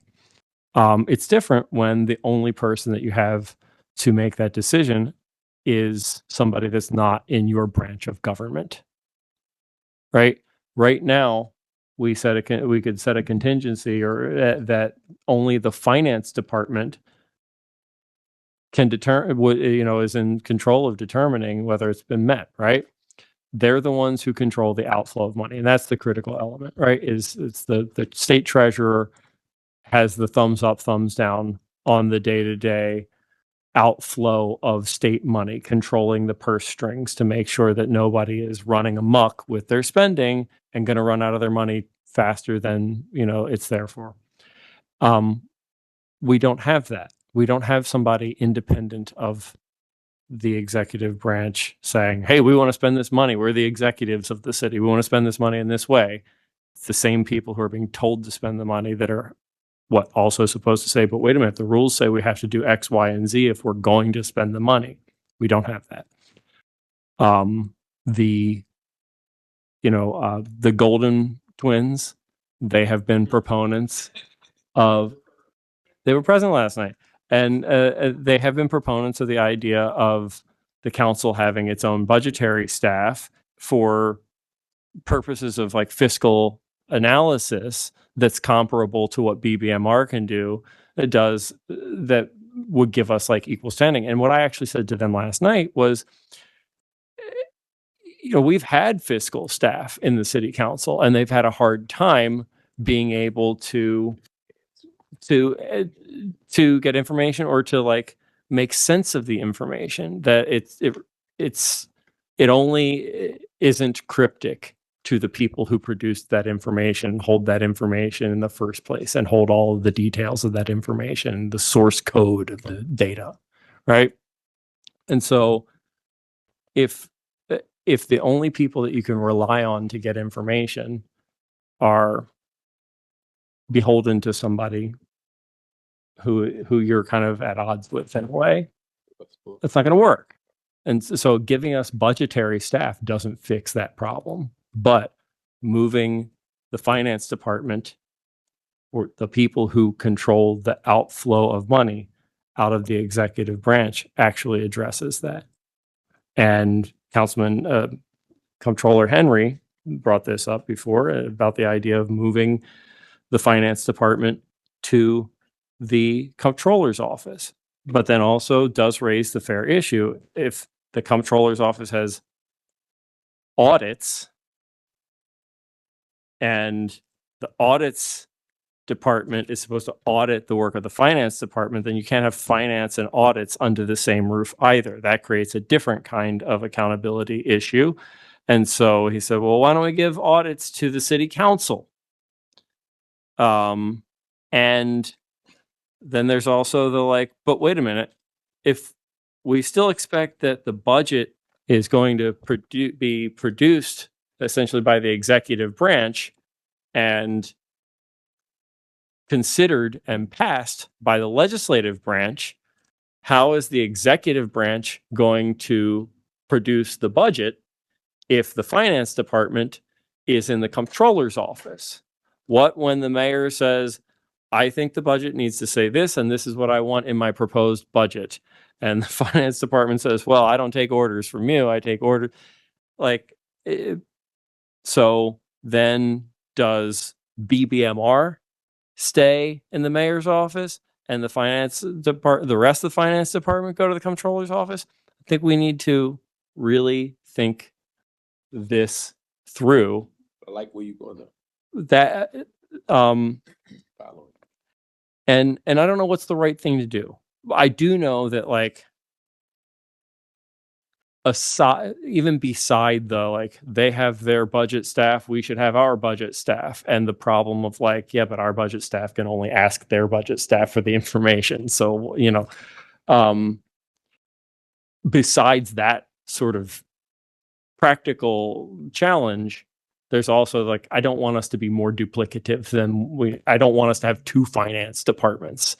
I don't want us to have two BBMRs or whatever. Like I don't want to spend taxpayer dollars in a way that we don't need to spend taxpayer dollars to be duplicative if we can help it. But I see a city like government where we have that problem resolved, I guess. And we don't have obviously a solution at hand yet, but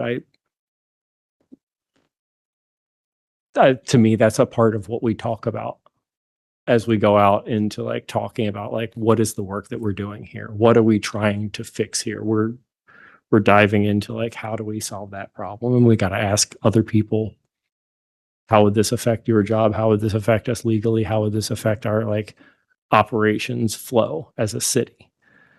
We have to think about like all the practical aspects of like, there's no board of estimates. What comes to the city council, and like how does the city council execute that work, right? Laura Larson came from Madison, Wisconsin, and they have council meetings consistently every other week. And so that's weeks 1 and 3 out of the month. And on weeks 2 and 4, the finance committee of the council meets to consider all the finance stuff that presently goes before the Board of Estimates. And, you know, is that what we do once we become full-time positions, right? And it was more reasonable to expect members to not have other jobs and like be here. Like that's to me an implicit part of like what it means to make this a full-time position. Is like we just say, look, we need people dedicated to doing this work all the time. Like if you have another job, that's not going to work.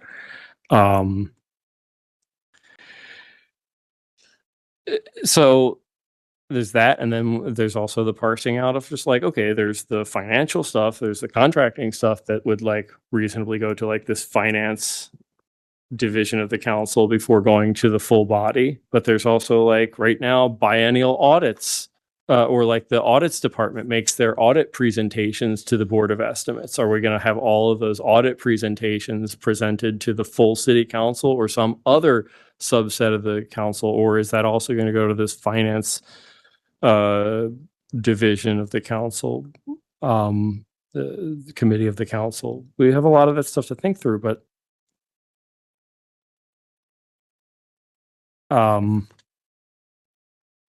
Mr. Chair, I have a question about, you know, obviously our immediate work is to get what we have agreed to drafted and done and make sure that there's the companion ordinances as well.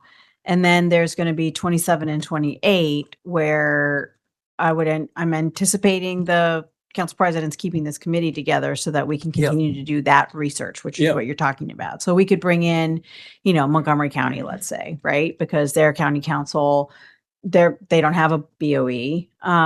They have a finance committee that does, you know, like we could do that research. Because I think it sounded like from the discussions that there was consensus, at least in moving in this direction on finding that out, right? And figuring out what a no BOE would look like and all of the things that are going to happen in order to make that work.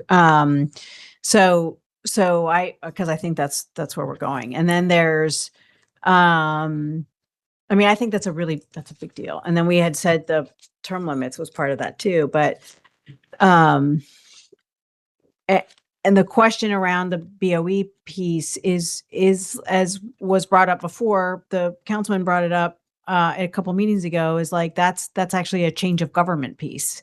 Yeah. And so what do those public conversations look like? So I do think that there's, I mean, I could probably talk about this all day with the council, with the chair as well, but like I think there's work that can be done. And then, you know, through this, there's also, you know, other things that we left aside because we didn't have time. So there's that piece. And then I think when I was in the car driving over, someone had said, I forget which councilman was, that looking at 2030 and 2032 would be hard for us to do simply because we don't know, you know, who's here. Right.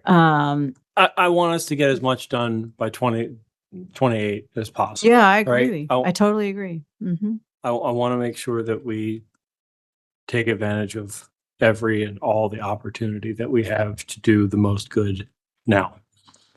Yeah, and there's Article 7 and all the stuff that I drafted up as a concept there, and you know, sort of like overcorrected in my concept draft by eliminating everything from certain things when like, okay, like out of these like 5 subtitles, actually half of one of them should stay and is reasonable to stay, and maybe it needs to be crafted a little bit more.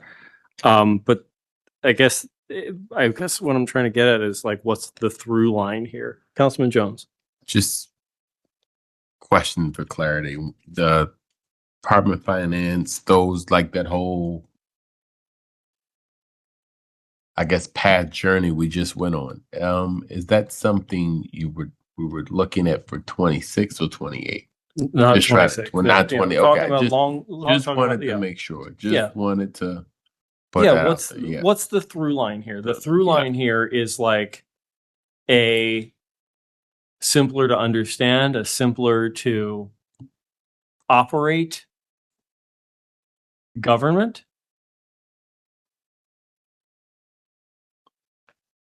right? mean, Like, I kind of always like- looked at it as like three main things. One was like removing errors and contradictions, like certain things that just don't make sense, right? yeah, That's one. That's kind of the obvious. The other thing is making government more flexible by removing unnecessary roadblocks and like allowing us to serve. And that's some of the procurement stuff, maybe the BOE things. And then on the last thing I looked at this is the opportunity to do is like to bring balance and like accountability to like the structure of the government. But I realized as we have those conversations, that's like deeper structure stuff where like if you change A, it's going to affect B and C, and we kind of got to go down the line and looking at some of those things is more like you said, further down the line. yeah. I think it's good to have these like our efforts fall into a few different kind of buckets here, and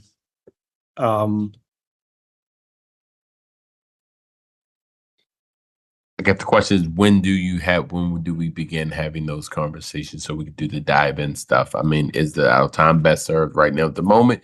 Just focusing on getting 26 stuff out the door and ready to go, and then we can kind of yeah, start.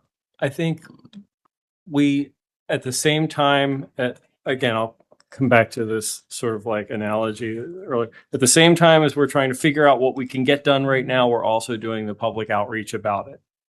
And I think at the same time that we are now in anticipation of getting our draft ready to actually introduce, we need to be thinking about how are we going to present that to people? How are we talking about that? And I think talking about it in these sort of buckets, making it easier for people to interact with and understand the government, making it easier for the government to improve the way it operates on behalf of the public, and making it easier for us to legislatively respond. And that's, to me, that's the core. So that's the core for me. The latter of those is the core of the Article 6 stuff, right? It's if we get all this stuff out of the elaborate descriptions of the agencies and what they're responsible for, then we are reducing the number of things that we could potentially conflict with an ordinance we want to introduce, right? I've been told too many times when I say I want to introduce a bill that does this thing, well, that would conflict with this one extremely vague provision that says that the director of this agency is responsible for these broad, vaguely undefined things. And so cleaning up and shrinking, simplifying Article 7 is really, for me, about making it easier for us to work on people's behalf. There are other things that'll happen in the process of that. Like, I do think that there's probably some structural reform that needs to happen to tweak the way the city administrator is situated in our government structure. And I've had conversation with the city administrator about that, and I think actually we agree. At least I can say for sure, at least in part. So making it possible for us to be more responsive, and maybe some of this other stuff that we haven't even talked about, I haven't thought much about. Like, I have not wanted to touch Article 1 because it's just such a weird grab bag of stuff in Article 1. It's much less straightforward than like, this is where all the executive departments are. This is where the budget stuff lies. But what do you want to say? I was just going to mention that I think all of us know why we're doing this. I think that how we talk about it in the public needs to be more about how it helps them as opposed to, because just we want more power over the budget. Yeah, right.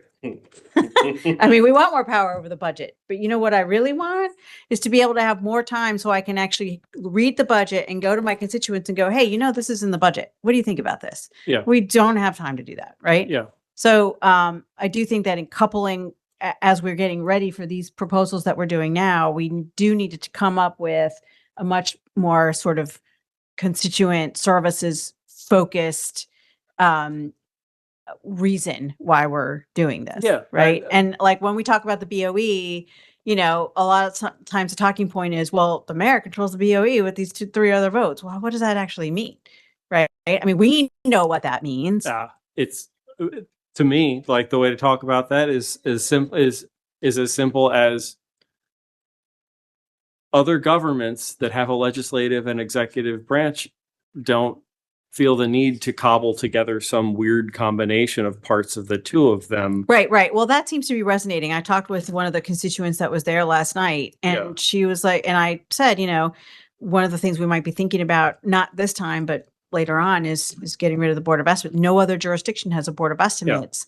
And people are, oh yeah, efficiency. That's great. You know what I mean? Yeah. Like that. And the budgetary stuff is like the But I if think I ask constituents like, what do you expect of me? They're like, I certainly expect you to get the Department of Transportation to do better. Like, well, let's talk about the tools that I have and the tools that I don't have to do that. One of the tools that I don't have is the ability to set conditions on whether or not we give them money and what they have to give me Right. in terms of information to even further hold them accountable. You know, those. So I think it makes sense to be able to talk about these budgetary things in the context of like, how are we actually responding to everyday people's concerns? It's not just about me having power for me. No, I It's- totally get it. yeah. I just want to make sure that we're all talking in the same, Yeah. Do in we some want, way. I guess, I think that the success of our effort here really relies on us being able to have like one voice about this. Would it be helpful for us to have like a set of talking points about like how we want to talk about this stuff with folks? Some like guidelines on this? Yeah, I think we need to Guidelines, have that like, conversation, some just assistance. especially since, you know, last night was the first meeting that I went to. And I do think that people, I mean, I did leave, so I don't know this for a fact, but I think a lot of people were confused. And I don't think that those meetings are designed to confuse people. Right. So if there's a way that, because if we're confusing people by the end of the day, then I think we need to. I can hear you thinking. You hear me thinking. No, I was just gonna say, I think we're all semi-confused because it's a new process and we're all learning through it. But I think your point's a good one, even if there's like, you know, a sheet or a matrix that, you know, just sort of outlines some of the things that we're working on, just to kind of make it simpler for folks to understand, even for us as we're talking through it, because I understand what you're saying. Yeah, I mean, I do think that at some point we'll have our magic chart, just like we did for the rules, where we have the thing and then we have the reason and then we have the page, you know, I mean, for sure. But yeah, I think that's why that's important. But I also think that because we're talking with residents, that actually might help us with this other conversation around how we split this up, because then it would be helpful to actually not confuse people. At the first meeting that we did, I think that I prefaced like jumping into the topics with like, probably nobody here has ever read the charter or looked at it or even thought about what it is. But you came here because you like the idea of like being engaged in the thing and you were asked to come out and you're willing participants. Let's just be real clear, like what the charter is. The charter is this, and you know, very basic explanation, including like it has 11 articles in it. These articles are 1, 2, and these are what they are.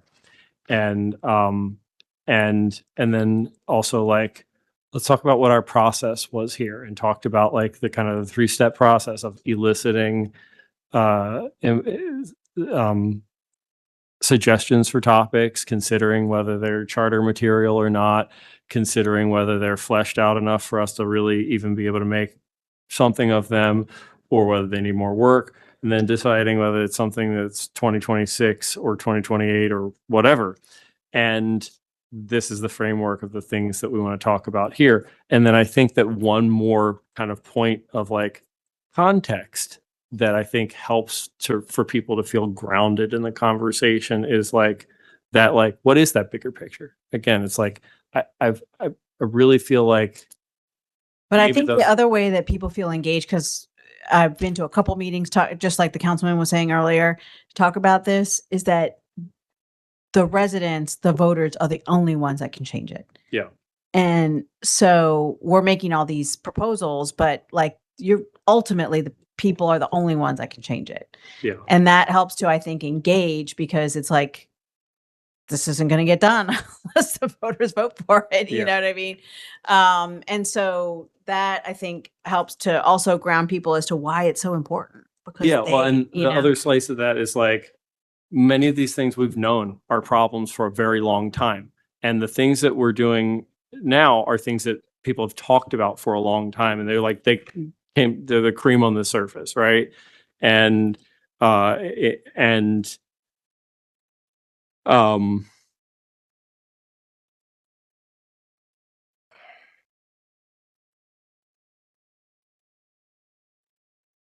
that, and yet they hadn't happened until we undertook this effort. Like it is a thing that only the people can change at the ballot box, but somebody's got to get it there for them. And it's like, we're just here trying to like do our duty of stewardship to go, people have been talking about this is a problem in the way city government works for a very long time. We're just trying to do the legwork of getting it to people and to be able to allow the people to make the change that everybody's been clamoring for, even when it's like way more technical than anybody knows they've been clamoring for it, which is like at the heart of like what is charter material versus not charter material. If you read that Tervala document again and again, one of the things is one of the things he says kind of repeatedly as different ways of saying like the fact that no normal, like everyday person thinks about stuff like this or would have the expertise to be able to discern whether or not this is the right and best way of doing something is like a perfect example of why it shouldn't be in the charter and should be left up to your actual governing body to come up with that administrative process, to come up with that regulatory system, to come up with those like additional guardrails.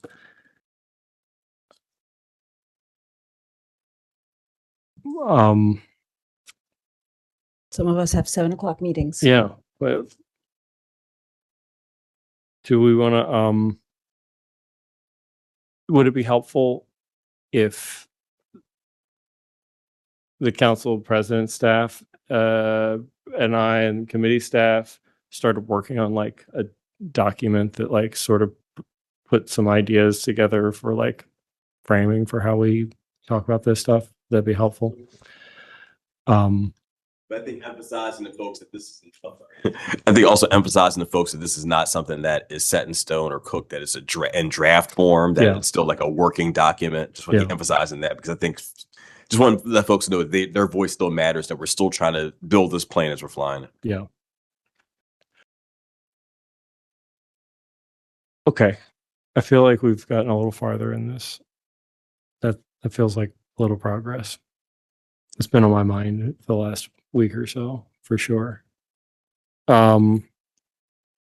Is there anything more that we can squeeze out of this time?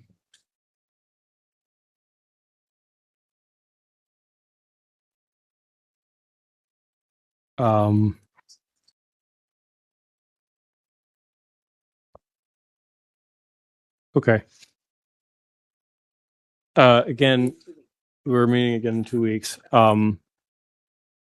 just think about this. Let's give a glance at that 176 pages of Board of Estimates references. It's it's a real good time. It's a real good time. I got so far as putting a comment in that said, Article 2, yeah, this stuff can only be changed by the state. all of my other comments were like, am I going to write, should this go to so-and-so? No, because then I just write, should this go to so-and-so for the next one? And it's where to even begin with that. There's a lot of work ahead to try to make our city at least a 20th century government.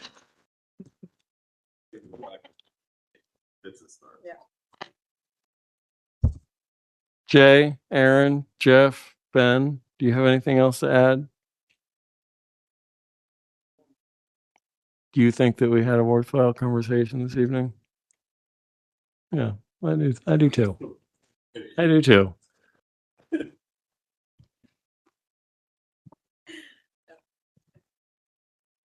All right. See you in 2 weeks. Talk in the meantime.